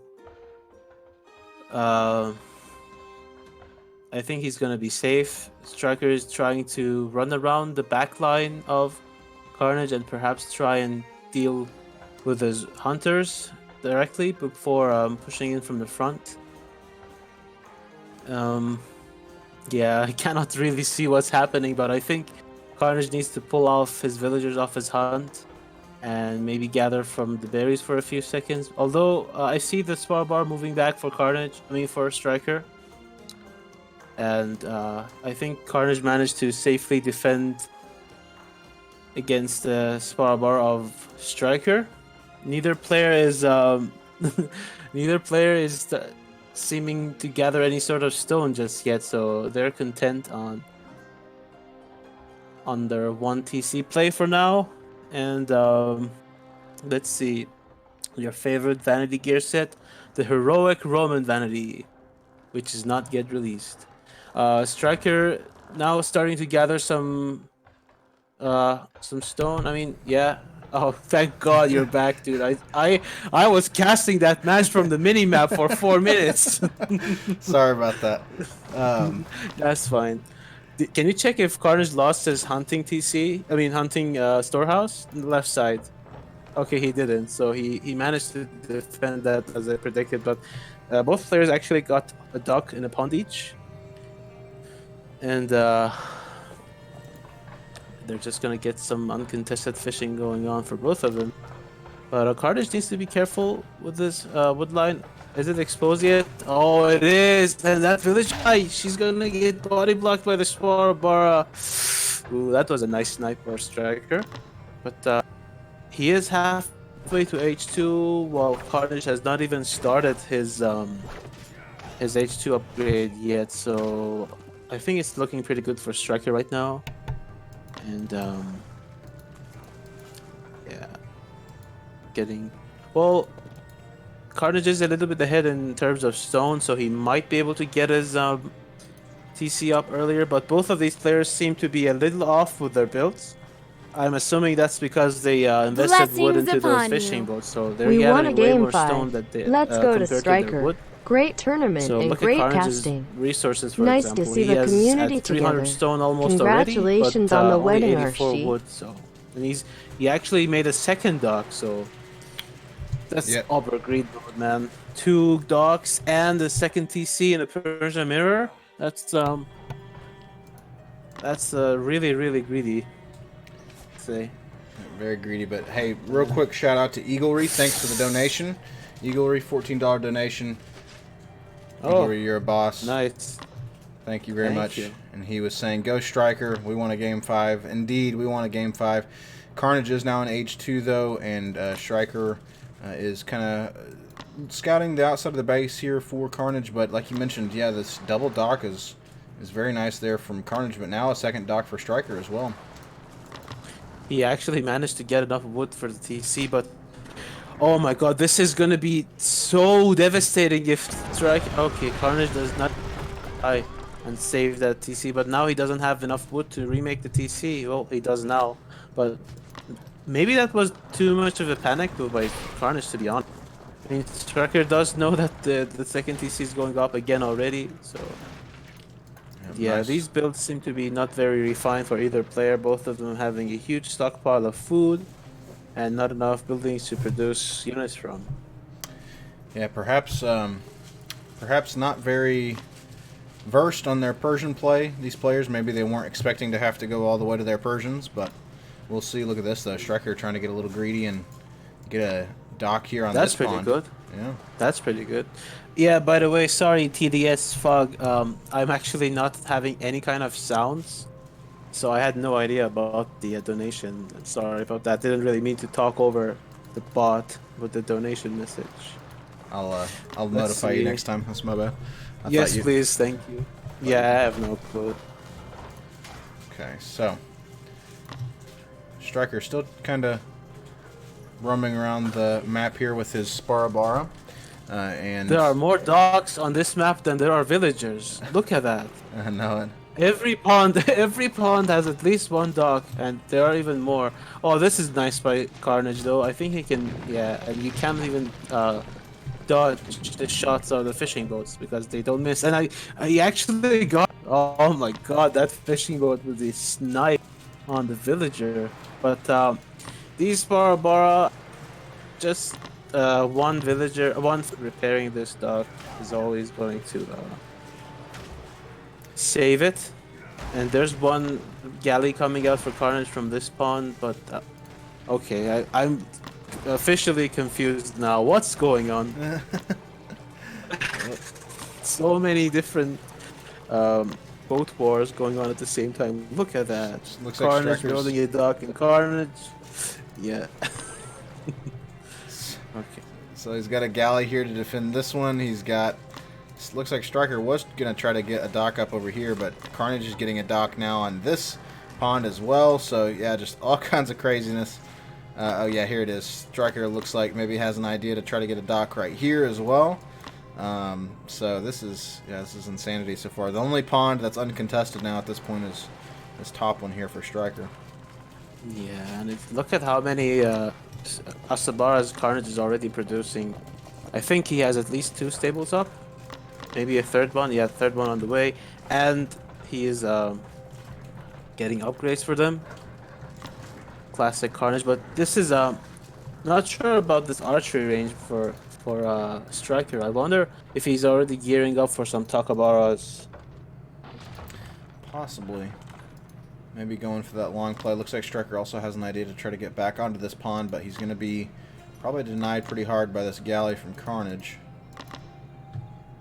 Carnage getting out some spearmen to deal with the incoming Asabara from Striker. And yeah, Carnage investing heavily into this cavalry play here. Striker is going to be able to get this dock up here. I don't know if Carnage has noticed this yet. Yeah. He does notice it now. He's queuing up a galley. I wonder which dock that's from, though. Not that one. Maybe okay, it's this one. I think that He already has the 2 down. third galley is not needed. Yeah. Interesting.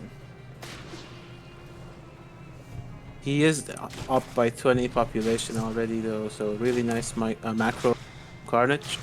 50 villagers to 51. But there's the H3 for Striker on the way. And he does have this one odd archery range out, and I'm like, the only use I can see for this is for some Takabaras to help against the mounted archers that will eventually come out for Carnage in a head-up fight. I mean, a head-on fight. But otherwise, yeah, I don't really know what to make of this. Another stable's coming down, and an armory for Carnage as well, although Striker does have an army up himself, but doesn't have any upgrades queued quite yet. But like you said, he is going to H3 there. He can afford them though. He does have enough resources for 2 simultaneous armory upgrades actually.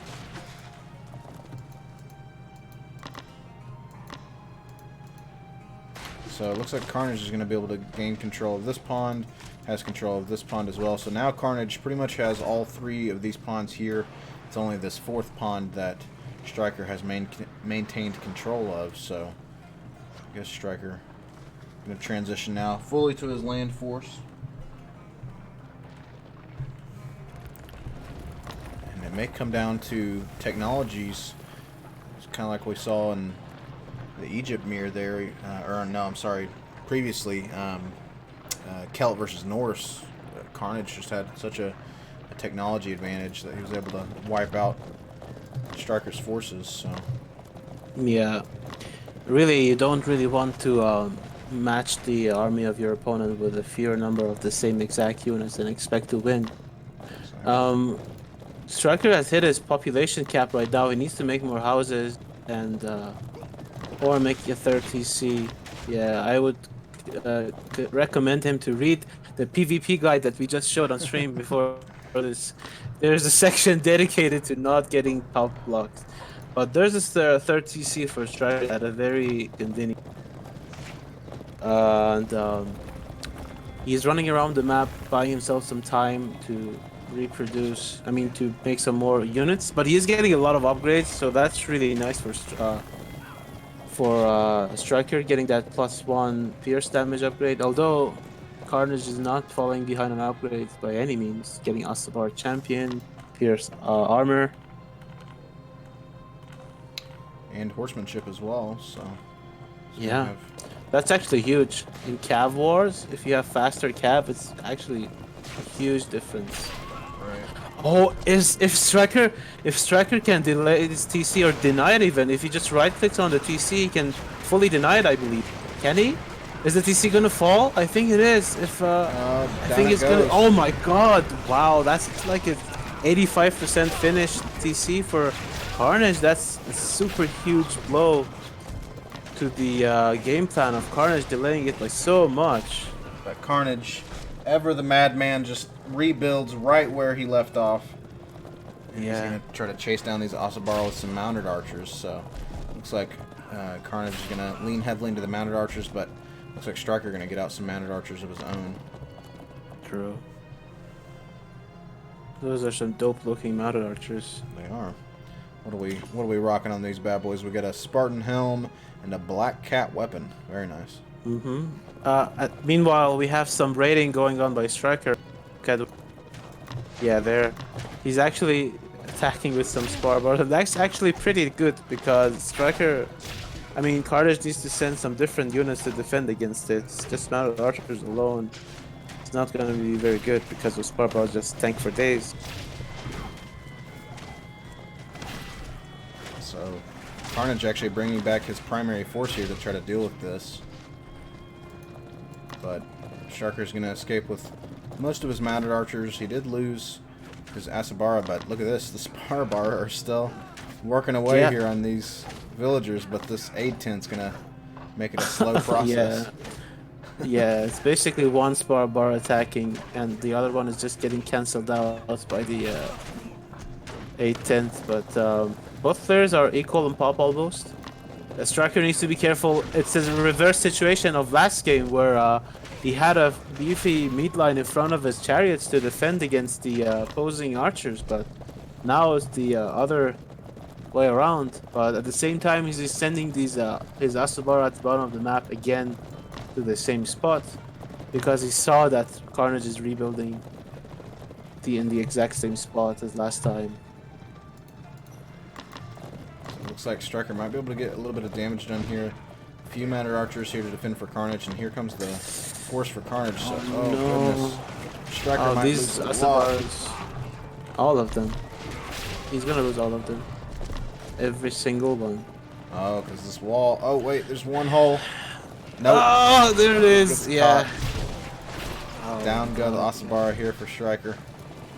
Striker Huge. now moving back in with his primary force of Mounted Archers and a little bit of Asabara in the front there to get a little bit of a meat shield going. Mm-hmm. I would love to see some Sparabara. Like, I don't think people make enough Sparabara, especially these guys. But yeah, finally something that I wanted to always see Carnage doing is doing some counter raiding when he's under pressure. That's something that always annoys me when I see him play. He just doesn't do any sort of counter pressure when he's getting attacked, but he's doing it now. And those Mounted Archers of him are doing a lot of damage, and he's killing so many villagers. Oh my god. Wow. So now 70 villagers to 77. Striker did have a villager lead, but still Carnage is getting a lot of villagers there. These Mounted Archers are going to try to get out of dodge. Here come these Asabara though, and they're going to be able to get a villager or two and maybe deal some damage to these markets because Carnage does not really have anything those walls. Those walls are so good for Striker. Look at that.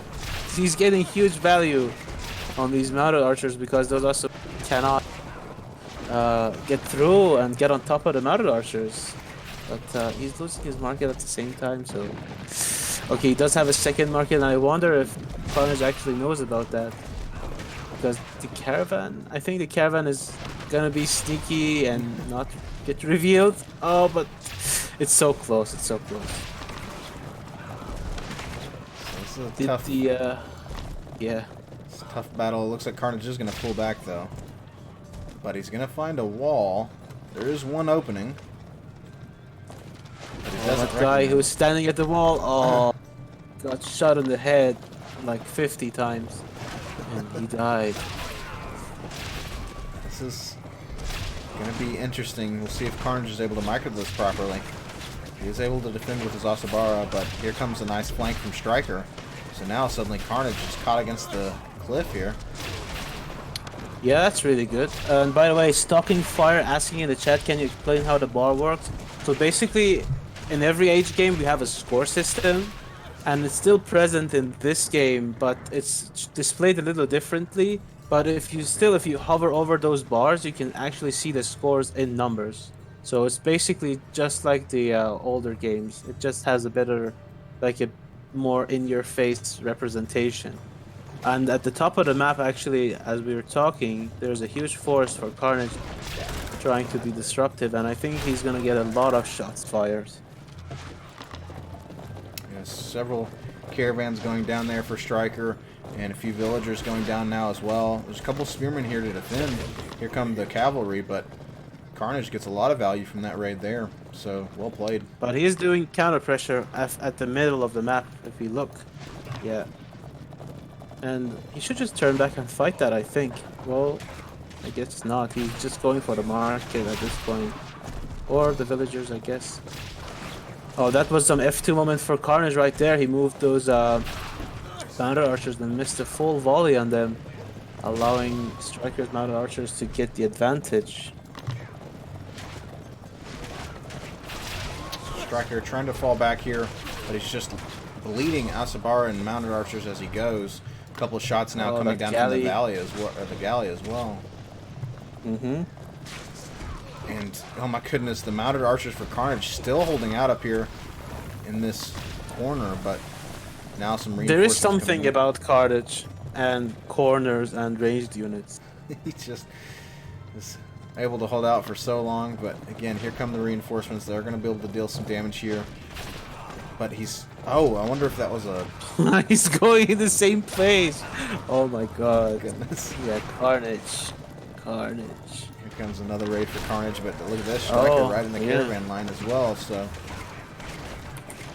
Both players just trading shots here back and forth with raids.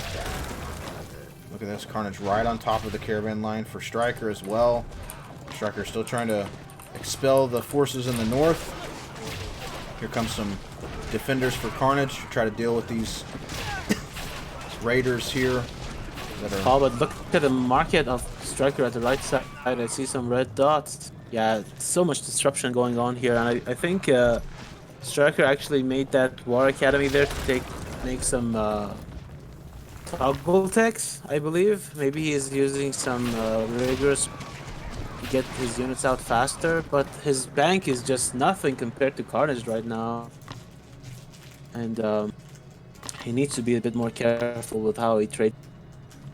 Some sneaky siege workshops coming down here for Striker though, so we'll see if Striker's able to get any damage with these rams. In fact, does have a couple rams, Carnage 3 rams knows. actually, Oh, on these markets. yeah, that's really good.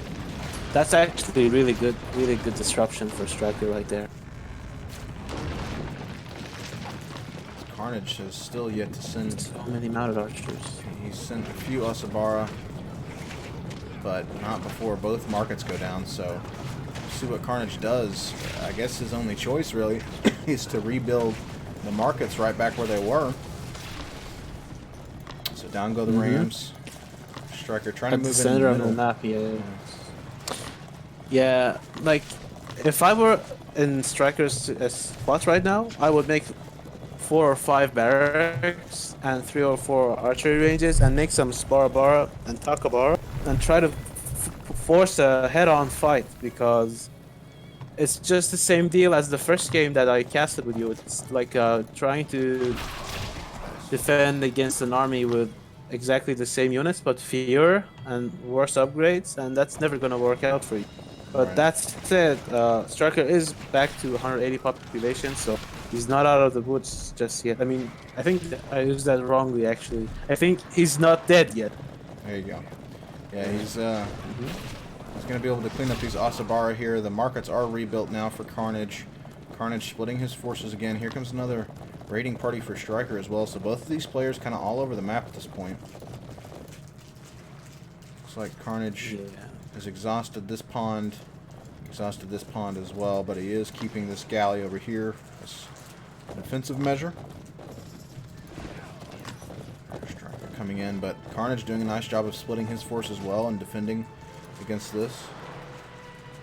Both players doing really well here, splitting their forces, but Carnage is on his way to H4, and as soon as he hits the golden age, champion mounted archers and horseshoes are gonna make a huge difference in these fights, because this is literally the same units. It's not even like the Norse versus Celt game where they had slightly different stats. These are literally the same units, but Carnage is gonna have better upgrades. See? As soon as he hit H4, mounted archer champion, horseshoes, just like I said. And those upgrades are gonna be huge in the upcoming fights. Perfect. Striker needs to pay attention to his mounted archers now. Now. Oh man, he's gonna lose so many. And Striker coming in through the middle as well. Carnage is gonna be able to repel that invasion. He's gonna be able to deny this storehouse, so Striker falling back a little bit. He needs to start thinking about going H4 himself, though. Yeah, he's not. Not only is Carnage gonna have more upgrades, but more population spots too. Soon to okay, there's the upgrade for, and he actually queued up healing ointment, and I think that's the latest healing ointment upgrade I've ever seen in my life.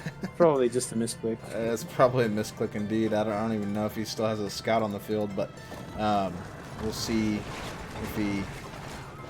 Yeah, I don't think he's going to see. Yeah, but Striker is now in H4, so he's going to be able to try to match the technologies of Carnage. But Carnage has the bodkin arrows coming in. Horseshoes are popping now.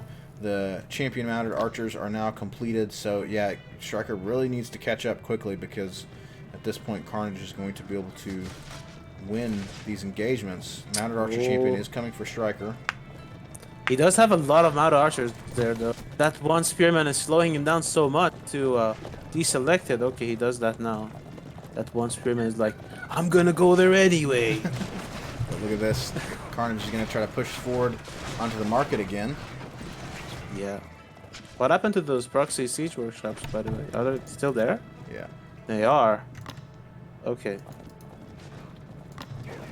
Oh, this is horrible, actually. Carnage is losing so many units. Yikes. But he is gonna get his markets of striker in return, so there's that. Perhaps it was just a distraction because he does escape with a few units, but like you mentioned, he is now going to be able to get this market here. But does he know that this market is up here? He does not. Oh my god. Hasn't scouted He it. might think that he actually sniped the markets of Carnage while it actually did nothing. I mean, the market of Striker. Oh my god, that's actually huge. Wow. Wow. That's crazy. I cannot believe that. So he doesn't know that he doesn't have that second market. And now Striker is going to be able to catch Carnage's units kind of between this wall. This wall's still not completed though. So we'll see if... Okay, Striker does fall back. So unfortunately for Carnage there, he doesn't do as much damage as he thought he did. Striker doing a nice job of walling across the entire map here. Trying to finish But up. somehow Striker is supply block. I mean, pop cap. Sorry, wrong game. And 76 villagers for Striker for how many? Against how many for Carnage? 75, so pretty 75. even. So, yeah, but Carnage is 25 population ahead. Exactly. And yeah, this is really showing like. Oh man, this is devastating. Nice split push again from Carnage. Carnage is just dropping these caravans like flies. And is also pressuring this town center here, so he's doing a really nice job, I think, of getting both sides of the caravan line. Yes, absolutely. But he's gonna lose this army, though.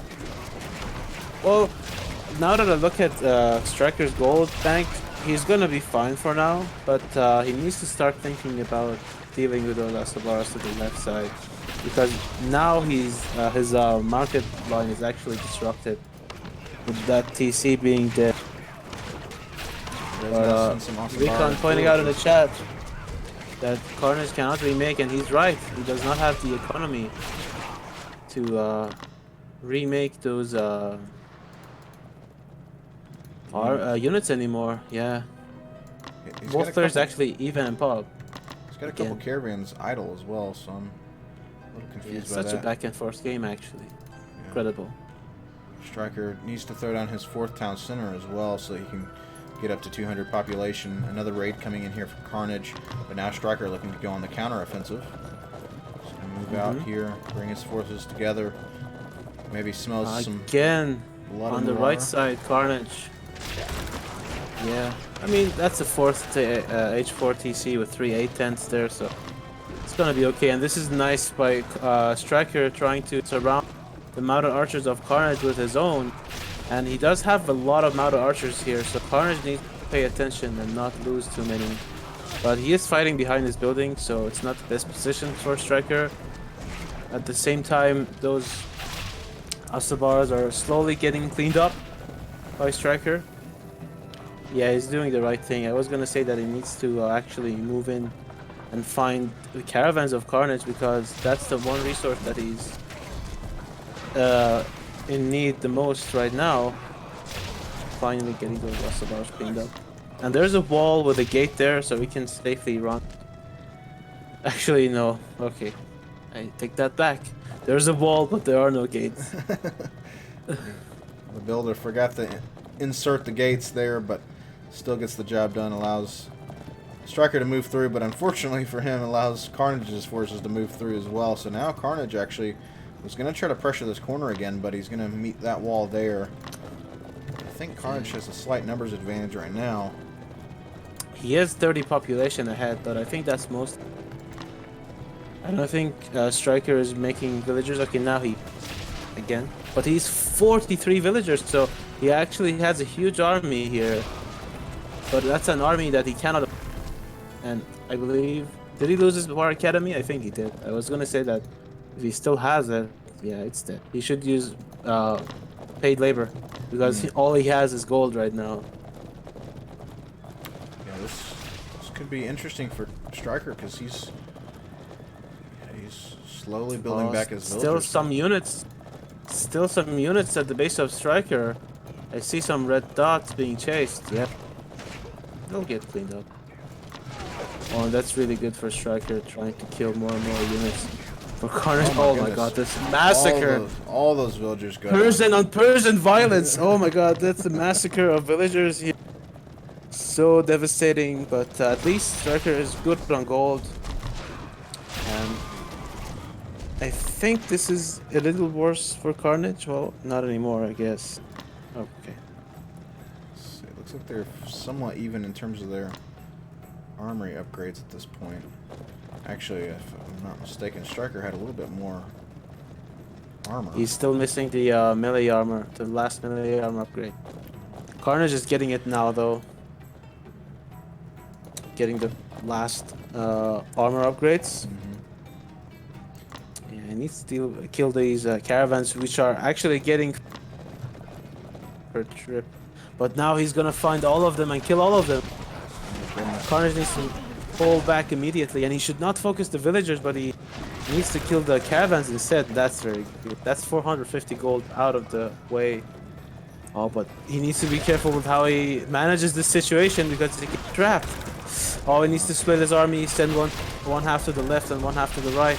But unless he thinks he can win this fight, but I don't think he can. I don't think so. Yeah, he needs Carnage to is doing a nice job of corralling him up. And, oh, more units there for Carnage as well. Jeez, the surround. I mean, as good as a surround can get to these units anyway. Yeah, that's really good for Striker. Yes. Such a back and forth game. One moment I look at the population and Striker is down 40 pop, and the next second there. Wait, wasn't that 31 villagers for Carnage? 31, 33 now villagers for Carnage. So this is crazy. They just keep trading villager populations here. I cannot believe this. Yes, that's weird. Striker Suddenly we're in a spot that the only resource that these players have are gold. They're starving for food and wood, actually. And they're both reaching max population at this point. And is Carnage going to try to go for a base trade here? He does not have the army for it. He does not, He has no 49, not archer. Yeah, there's no building damage whatsoever, but Striker is moving in on this town center. This could be devastating here for Carnage. He's going to lose this town center. Yes, and so Striker just needs to not die now. He's ahead, and he needs to keep his cool and not panic and just forget this town center, and he can try and repair it and buy some time. But he just needs to, yeah, exactly. He's doing it exactly right, because like Carnage is stuck. He does not have pop spots to make more units to defend, and he's gonna be even more pop blocked. And at the same time, I see some units at the left side. I think he's just killing all of the remaining caravans for Carnage. Yeah, and, basically this is it's Carnage's last shot at making a comeback in this game, but Striker's economy is just sustaining so much Asabar production at this point. And it's not looking good for Carnage. Well played here for Striker so far. Is Striker going to be able to close it out, though? We'll see. He is kind of maintaining this force here to disrupt the caravans. Going to go for this town center again as well. Back to the base of Striker. Striker trying to repel Carnage, and again at this point, Carnage is now back up to 180 cap, but he's only at 150 population. But kind of evened out with Striker now. Yeah, still not completely over, but I think Striker is in a huge advantage at this point. Although, as I say that, these mounted archers try and catch these Asabaras. Okay. But at the same time, there's a force going at the middle of the map. Carnage's base once again. And it must be so annoying for Carnage to deal with this. Yeah, and Carnage is just, he's down to below, or he was below, yeah, below 20 villagers. So Carnage just has absolutely no economy behind this. Striker just needs to try to close this out. How does he close it out? Does he go for the town centers? Keep doing what he's doing. Just be everywhere on the map. He cannot. I mean, he can afford to trade armies, but Carnage can't. He just needs to run around, Make sure that Carnage gets no workers up, no villagers, no caravans. And look at this, he's trying to do the 360 and run. And oh man, those poor soldiers. But just now, there's another force at the left side, yeah, going for the TC of Carnage. But Striker needs to be careful. If he just keeps losing units like this, he is giving Carnage. Still, he's in a good spot. Yeah, Carnage trying there's to a try huge to force. go for some damage here. Yes. I don't know if it'll be enough. Carnage is down to 5 villagers. Oh my god. Okay. That's 5 villagers? Yeah, This it's is huge. insane. Actually, it's the opposite of huge. It's minuscule. How 5 is- villagers at 35 minutes. He produced a villager once every 7 minutes. So How he needs to is work on his production cycles a bit. how is Carnage able to? I mean, how is he still in this game? It's just amazing. But Striker now trying to push into the main base of Carnage, but Carnage is going to try to move into the main base of Striker and wreak some havoc. But Striker, Yeah, I think that's actually the final nail in the coffin. Carnage. I mean, he has nothing really. He's looking his final Striker.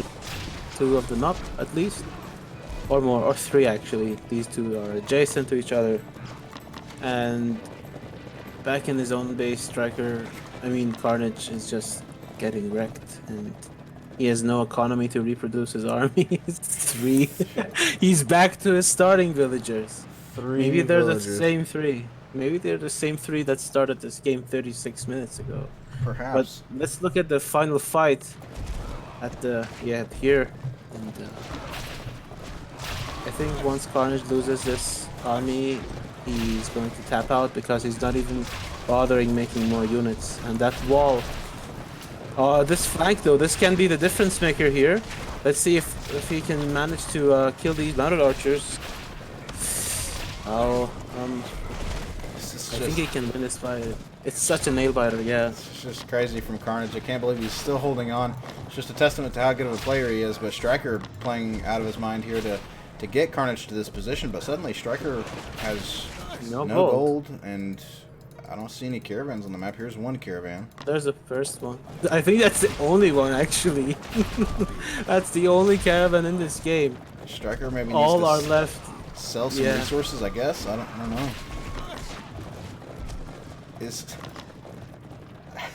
Carnage is just I don't understand what is he's not rebuilding villagers. I guess here comes some villagers now, but Now he is. yeah, no caravans. I'm amazed, honestly. This is insane. Oh, this is so weird. I have like Striker, sure he's ahead in score, but Carnage can still make a comeback here, especially if he keeps denying Striker from these golds. Oh man. This is insane. I don't know how it's happening, but Carnage is holding on by the skin of his teeth, and Striker is now suddenly looking to regroup. I don't know. He's rebuilding his army here. He's got 17 and 5 mounted archers to Asabara to 30 mounted archers. Oh no! Well, this might be a trap. Look at this, Striker. Create a pseudo wall here with the building there, with the barracks, but now he's gonna get stuck. Okay, Striker realized that he cannot take that fight. He pulls back, and Carnage is actually doing the basic build order all over again. First villagers to food, so we can make more villagers, and then he's eventually going to put some on wood, make his barracks, make some Sparbara. Carnage's empire is so lonely. There's nobody here. Oh man, Striker trying to move forward. Carnage, I guess his play here is to just continue to try to put pressure on with this mounted archer ball. But a nice fortress coming down here for Striker, so that kind of defends the middle of the map there, or it's been there. But oh goodness, this could be a nice engagement here. Oh, that free volley though. It's in these situations you need to get all the advantage that you can have, and even small things like that free volley can make the difference. just like this one. Oh, now he needs to pull back. Okay, that's still like 3-4 mounted archers dying. That's better for Carnage. But this window of opportunity is starting to close out for Carnage. Carnage He's is just so low on resources. It's a 40-minute game. Blessings upon he's you. still only at 8 Striker villagers. hype. All right, Wow with the donation. Striker Hype, $10. Thank you, Wow, for that donation. Striker Hype indeed. Striker's trying to put the nail in the coffin here, but Carnage just will not relent. Now Striker moving in. Perhaps this is Striker's key to victory. Maybe if he destroys these production facilities. Yeah, but there's a force at the bottom of the map. Even if it's just their damage, yeah. He's actually killing like 90% of Carnage's villagers, who was up to 8, but now he's down to 3 again if he manages to kill that one. Well, no, he's down to 4. Okay. Alright. 4 Yeah, villagers he's only... to 56. Yeah, he only has 8 times more villagers than his opponent. That's nothing. Yeah. One single caravan here for Carnage. And I'm confused. Striker needs to try to put the nail in the coffin here. And okay, finally Carnage resigns. Okay. Goodness gracious. GG. That's a long one, dude. Oh my god. Wow. Neither player actually typing anything in chat. I think their fingers broken in half. Striker says he was close to surrender. Goodness gracious. Wow. Jeez. GG to both players. Very interesting game.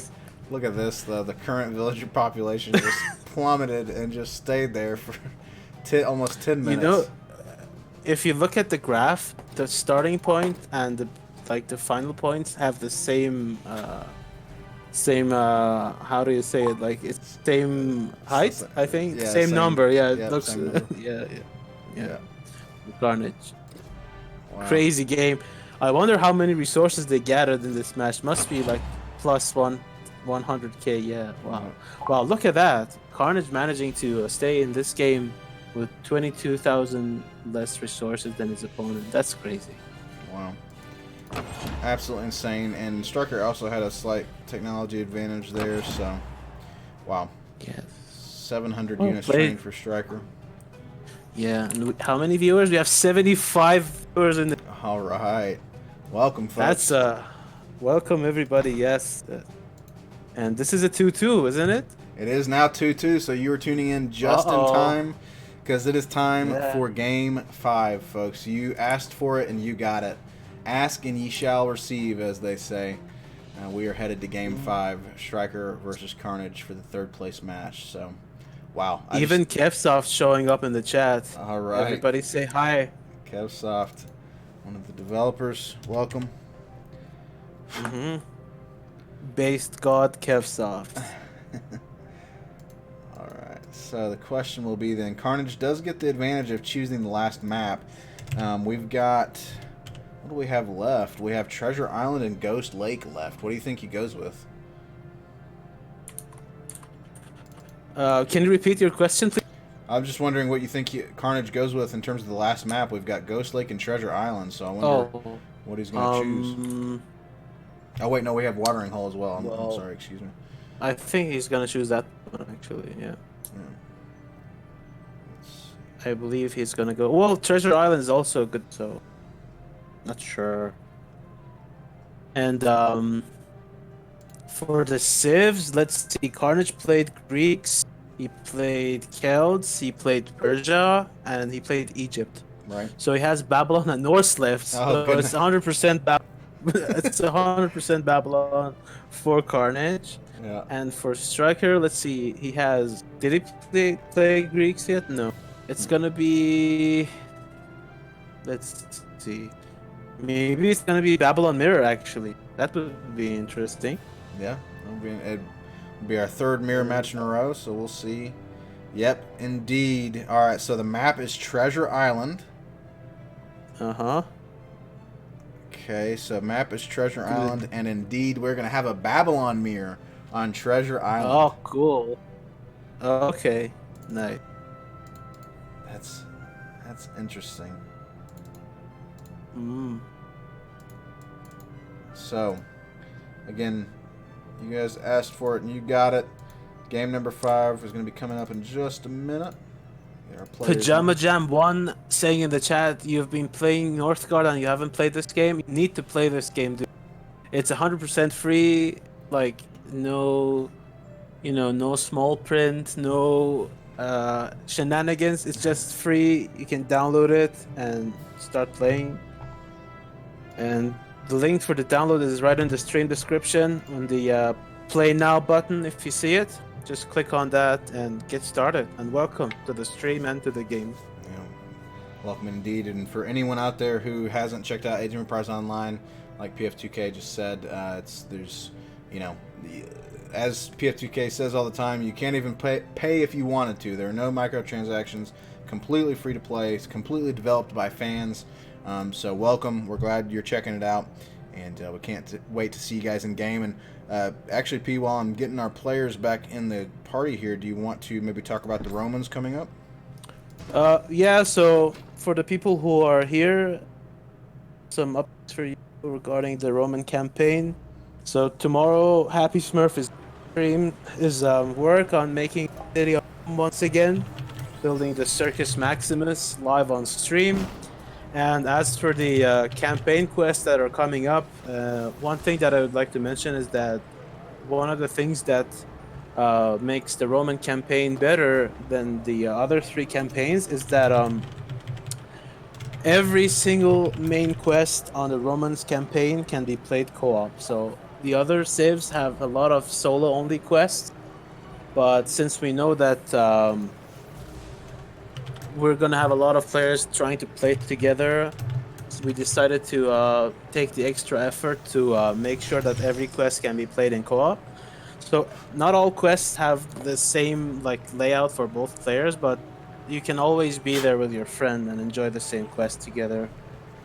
Yeah, that's a very cool feature, because sometimes, especially for newer players, there may be a quest that you just really need some help with, and if you get stuck on a quest that you can't co-op, that could be frustrating. Yes, so. Exactly. But here, if you're player 2, it can vary from having your standard base, or even if it's like a small supporting army player. But either way, you can always play the same quest together with your friend. Very cool. Very cool. So, guys, again, there's never been a better time to check out Project Celeste with the Romans coming. So go ahead and give it a download, and we'll see you guys on the battlefield. But meanwhile, we've got to finish out this 3rd place series. And P, I'm telling you, man, if this series is as good as it was, I can't wait until the grand finals, because, man, this has been, a long day so far. And we already see the difference in the builds of these players. Carnage going for the extremely fast Beorix, while Striker made a second Ox card before getting his Beorix started. And I think that's overall better for Striker, because one of the advantages of Babylonians is that their Ox cards are actually mobile storehouses. So if you get raided and you need to pull back, you don't actually lose anything. You can just pull back, start gathering from somewhere else, and then when you clear the opponent's units, you can go back. But Striker comes in and sees the barracks of Carnage being already built. His barracks is almost done. And let's see if Carnage is actually gathering gold. Is he? I think he is. No. Okay. I'm a little surprised that neither player went for a dock. I usually see, especially Carnage, he likes to go for a fast dock sometimes, so kind of surprised by that. But Carnage now scouting the coastline and is going to see that his opponent doesn't have a dock either, so I wonder if that's going to entice him to get a dock of his own. Yeah, so this is one of the things with Babylonian Spearmen. They're extremely expensive on gold compared to most Spearmen. So if you want to commit to a Spearman rush, you need to put some villagers on gold. And Carnage is now just only starting to gather gold, so it's going to be a while before he can sustain Spearman production, while Striker is already gathering gold and he can make it 5th Spearman immediately, whereas Carnage is a bit delayed on that. And neither player is actually bringing their scout to help with these fights, and I'm a little surprised by that. Really good micro by Striker right Blessings there. upon you. Saving Target his, achieved. Check this out. We've got another donation from Servamomia for $40. $40. Huge That's donation. huge. Thank you so much.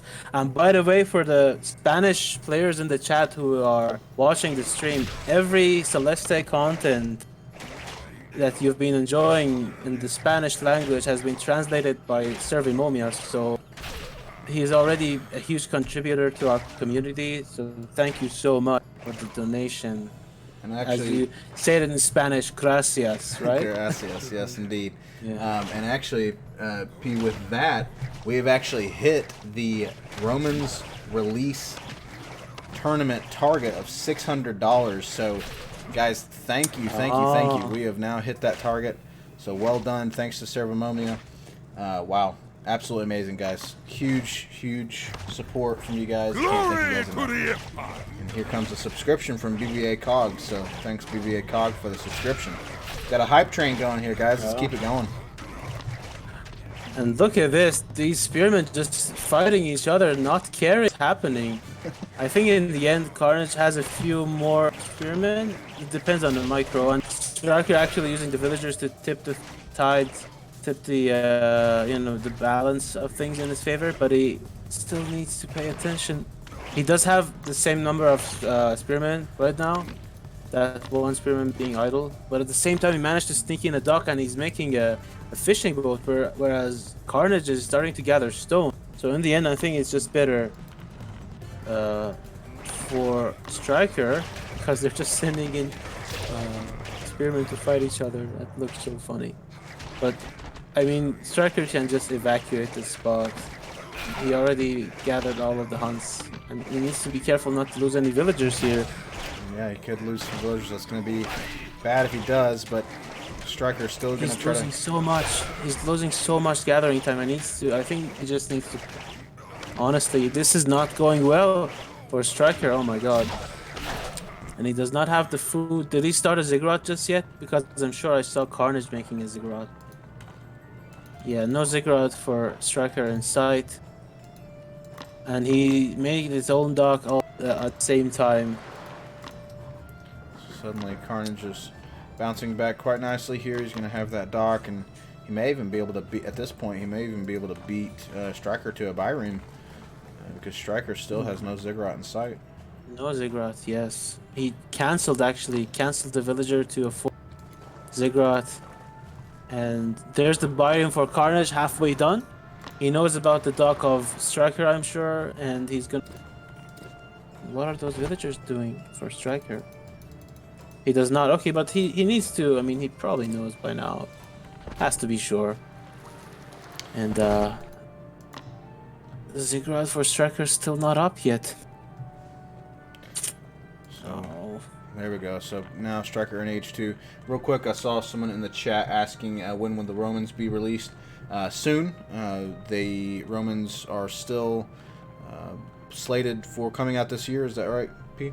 Yes, I think this summer, like mid to late summer, would a safe estimation. Awesome. So, stay tuned, guys, and we've got actually still more content coming out soon as well in terms of a quest pack as well. Yes, the adventures of Brenos and Commentarios is really soon. It's been delayed, I know, but it's super close to finishing, and it has a lot of life upgrades in the same patch. And let's see, in this game, Carnage already made a second TC, while Striker does not have a second TC up, I believe. Yeah, not even close. Carnage pulling back with his Byreme there. He does not have a second Byreme on the water. And I'm assuming, yep, another Byreme coming for Striker as well as a second dock. So Nice, yeah. looks like they're going to have a nice fight on the water. But still no second Also, town center for Striker. A little cool tip for you guys. I don't know if I've mentioned this in the blogs, but the Roman Liburnians actually have the same stats as Babylonian Byremes. Basically all the stats, yeah. health, damage, cost, and we're considering making the Roman docks 200 wood too, but we haven't decided on that just yet. But both players are actually gearing up for a huge navy fight here, foregoing any land units. Both players getting a second dock. Striker's already out. The second dock and making a TC in the very corner of the map. That's it's crazy. So far, Carnage has a slight numbers advantage in terms of Bireams. Another Biream queued up for Striker, but for some reason, Carnage decides to fall back. I wonder if he decided to fall back since... Ram ships. Ram ships. There we go. So I think he is going for ram ships, yeah. But the thing with ram ships is that if you manage to be on the offensive against them, like if they have to follow you to hit you, they're far less effective than when they're actually the aggressors and you have to run away from them. let's see how Striker responds. Striker's still just now getting up his second town center, so not even up yet. So Can we get a villager count check, please? certainly 42, 42. 37. Okay, so it's not too bad. Carnage is getting to H3 and he is not gathering any extra stones, so he's not gonna get a 30C, but I think those... Oh, actually Striker is attacking the ships of Carnage before he reaches H3. That can be huge. I mean, the numbers are still equal, but Carnage is gonna queue up ram ships immediately.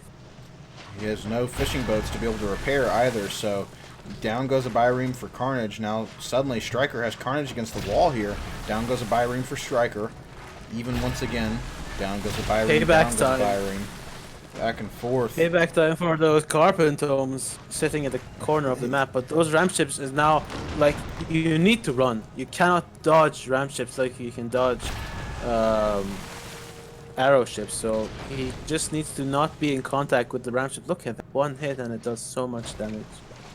And by the way, I just noticed that looks like Carnage does not care about his Babylonians. He has no gear on, whereas he had some pretty nice looking gear on every other civ that we saw from. So, ooh, Yeah, get your gear going, Carnage. gotta have every civ geared up. Even the Norse, even though he doesn't like the Norse, he needs to get the Norse geared up. Gotta have that vanity on, especially when you have so many great vanity options nowadays. I'm a big fan of the new Gallic, Heroic Gallic, and Hades vanity myself. Yes. Oh yeah, the Gallic gear was made for players enjoy epic gear on their units, so you can have some vanity gear on unit for the golden armor. But these ram ships, though, they're so low. Two of them are basically dead. Let's see, Carnage is... I mean, Striker is still not in H3 yet, so he's stuck with Bireams, whereas Carnage can just make some more ram ships. But he canceled them, I believe. Is he gonna go with Bireams again? Oh no, he's queuing up ram ships again. But this is going pretty well for Striker. He's gonna win the water, I think. Yeah, and I wonder if Carnage has... really has no, no land army for Carnage. Although he does have a 3 and he has set up some buildings to make an army. It's only stables, basically only stables. Oh, and this might not go as well as Striker thinks. Yeah, unless he kites, of course. Like, that's the thing with ram ship. There's very little micro potential with ram ships. You just need to dodge them.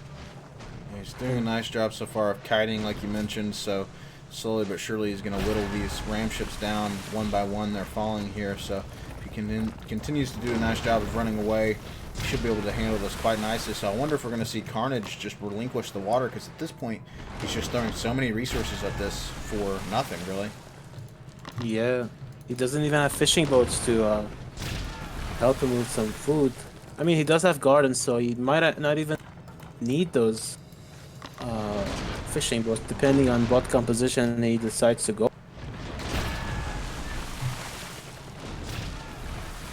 Okay, Striker managing to actually clean up. Going pretty heavy on the mounted archers, the land force here for Carnage, so he's pretty much investing completely in the stables play, and so far only mounted archers, so interesting choice there from him. I imagine the problem is, though, Carnage, I mean Striker is still in H2, and he does not have any like military production facility. He's still making only villagers and ox carts.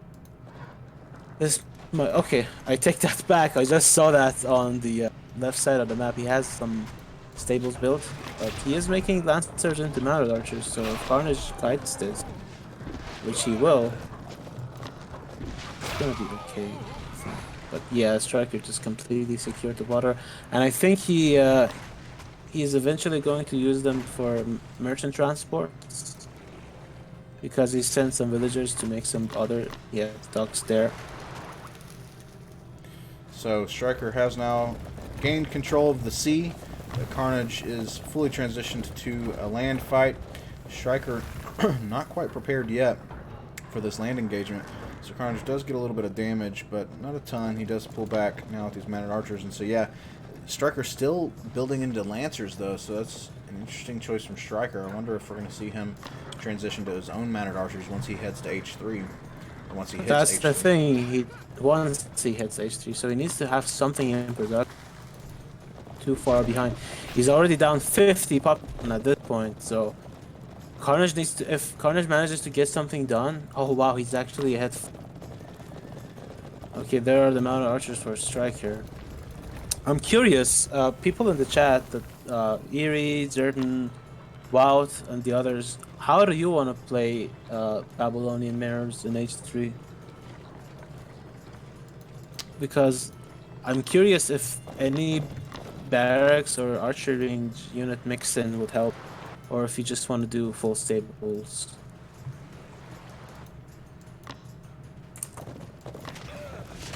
Carnage getting a few Lancers of his own now, so he's got some Lancers to protect those mounted archers. And he is queuing up some armory upgrades as well. And actually, I think I just saw, yeah, some chariot archers for Striker, so that's interesting. It's cool because those chariot archers have more range. So if you have a couple of them, they can just, you know, support the mounted archers, because when you fight, you have more unit actually fighting, if that makes any sense. So like no idle units at the back line. But, oh man, those villagers just got shot in the head multiple times.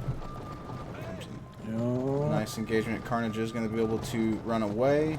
He's going to be able to get some more villagers as well if Striker's not careful. He does get the ox cart. Yes, that's actually the best target if you can snipe the ox cart and run. Gets a few Lancers as well. So now Striker, he did win the water, but he's so far getting harassed on land by Carnage. I wonder if Striker remembers that he can make transports. Well, because yeah, he built the dock, but then never built the transports, so yes. interesting. Carnage has all of his gardens, by the way, I think. I saw him research. He's up to 8. Yeah. So, and Carnage actually, for the first time, I think this tournament, I've seen him over 90 villagers, so that's interesting. And down go a lot of villagers here for Striker. Oh goodness, that's devastating. Yes. Oh, look at the 30 C4 built at the right side of the map.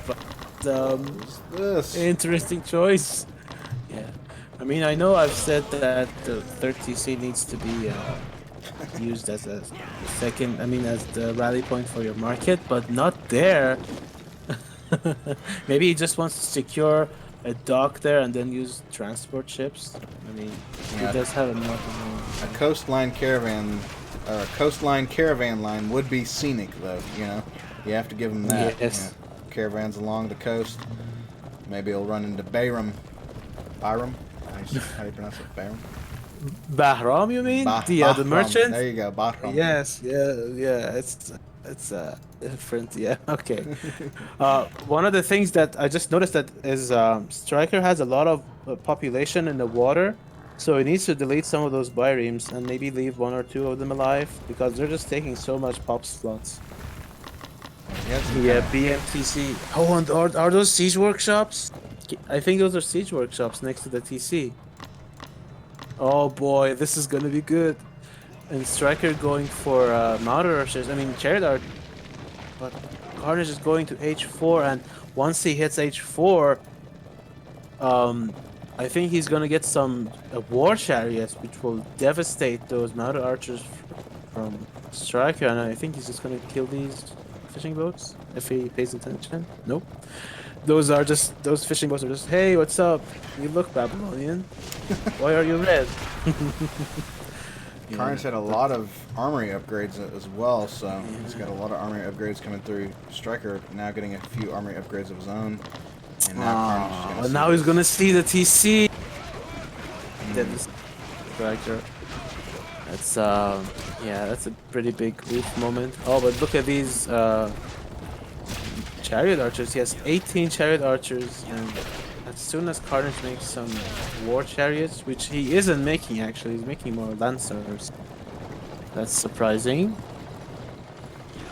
There's total war, H4 armory upgrades, while Striker is still struggling to get his H3 ones. So soon enough, Carnage is gonna have a much better upgraded army. Somehow Striker didn't lose his TC yet. He's remaking his siege workshop just where it was. Oh wow. throwing down the siege workshops again, so if he can get some rams out, that would be huge for Striker, but Carnage having his way with the game so far. I am interested to see if he does get out any war chariots like you were mentioning. War chariots are a beast of a unit. Throwing down a second town center up there in the corner. And yeah, like chariot archer versus war chariot is like the hardest counter you can get. Chariot archers do nothing to those units. They have so high health, and chariot archers basically have no bonus damage against them. But still, we see only lancers from both players actually. But Striker needs to go H4, man. He needs to well, I mean, he doesn't have enough stone yet. He needs to put some villagers on.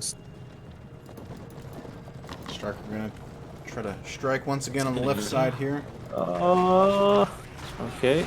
Carnage. The problem is those chariot archers are slower than mounted archers. So, chariot archers are on a one-way. They cannot leave, so he needs to do as much damage as he can. But he's still not an H4. Actually, maybe he can run from this side. Perhaps. It's gonna be close, but Carnage doing a nice job of moving around. Man, yeah. It's gonna catch so many of these chariot archers. Striker surviving with just a few units. Wow, devastating there for Striker.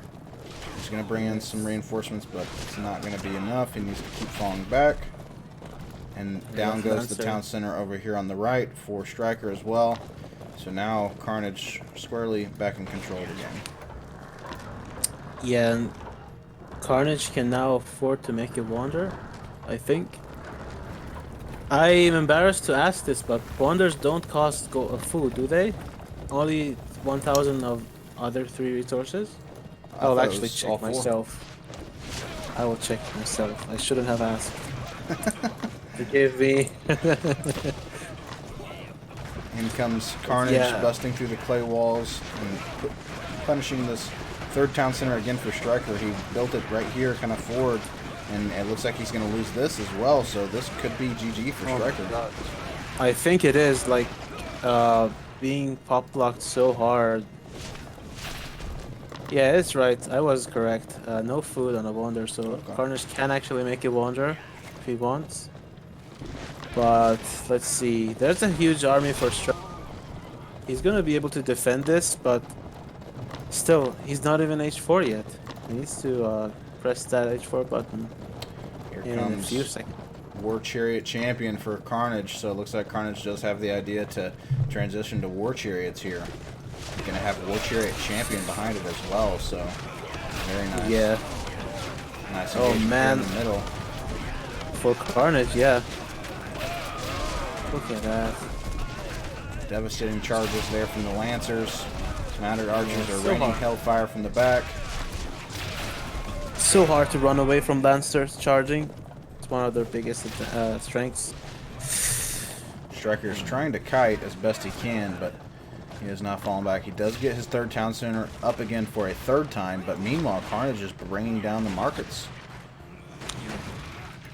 And still no merchant transports for Striker. I would have liked to see him use the merchants instead of caravans, but I mean, it's a stressful game. It's a tournament game. It's easy to backseat like this, but when you actually play a game of this high stakes, it's really difficult. Ball game. I will tell you though, these Lancers down here, these 5 Lancers brought down these markets faster than the coronavirus brought down the stock market. Oh boy. Yeah. Alright, Carnage is going to push in again here through the hole in the wall of Striker. You know, these clay walls for the Babylonians are nice because they cost wood and they're very cheap, but they are very weak as well. They can be built in Age 1, but you really want to upgrade them as soon as possible. In comes Carnage. Empire FSB saying in the chat, what's the point of taking the whole... That's a pretty good point. I mean, Striker had all the tools that he needed to make a profitable gold trade with his merchant transports, but that did not happen. GG! Very well played by Carnage, ending the series 3-2. Wow. And yeah, exactly. That sound you made. What's been going in my head for like an hour now. Goodness gracious, we're now almost 1 hour behind as well on the schedule, but hey, that's okay. Let's get some quick stats and then we'll head to our next series. But good game to Carnage. Carnage takes 3rd place in Beorix's Brawl, so everyone congratulate Carnage in the chat, and well played to Striker. You know, honestly, I do have to say I'm impressed with Striker bringing it back to 2-2. You know, I thought he was going to get 3-0 I think this was the best there. series. Yeah. Yeah, it was the best series in the tournament so far. Very well played. So slight technology advantage there to Carnage. Outgathered by about almost 10,000 resources. So yeah, that macro game there from Carnage. Carnage transitioned to the land, you know, after losing the water, and I don't think Striker transitioned as quickly or as well. So yeah, ultimately he was just kind of behind since the mid game. That's a little deceiving though. So Carnage made mounted archers mostly. Oh, by the way, this is a good spot to ask Kevsoft. I know you're watching, so maybe we could fix this so it shows the actual population taken by military units rather than the actual number of units, because here, as you can see, Striker made a lot of chariot archers, which are 3 population, where Carnage had 2 pop units like mounted archers and lancers, and it's really deceiving. Look at this. While they were both at like 180 pop when they were fighting. Very true, very true. It'd be nice to get the true representation, but nevertheless, well played Carnage. Again, he just indeed, he controlled the map and controlled the land there. So well done, and yeah, GG. Yes. I think we're gonna have a break, right? Tell me we have. Yes, I was gonna do a 10-minute break, but actually let's do a 15-minute break if you guys don't mind. I'm gonna keep the stream running so you don't have to restart the stream. I'm just gonna have a waiting screen here, so if you guys can just kind of hang tight, we're gonna take a break. Let our next players, Eerie and Zerton, get ready. Let us casters here take a break for our voices, get some water, get rehydrated here. Oh yeah. You know, so hey. Guys, stay tuned. We've got the grand finals of Beorix's Brawl, Eerie versus Zerton in a best of 5 coming right up. So stick with it. We'll see you in a few minutes. Yep. I'll be right back, man. My voice, my head. Okay, see you soon then.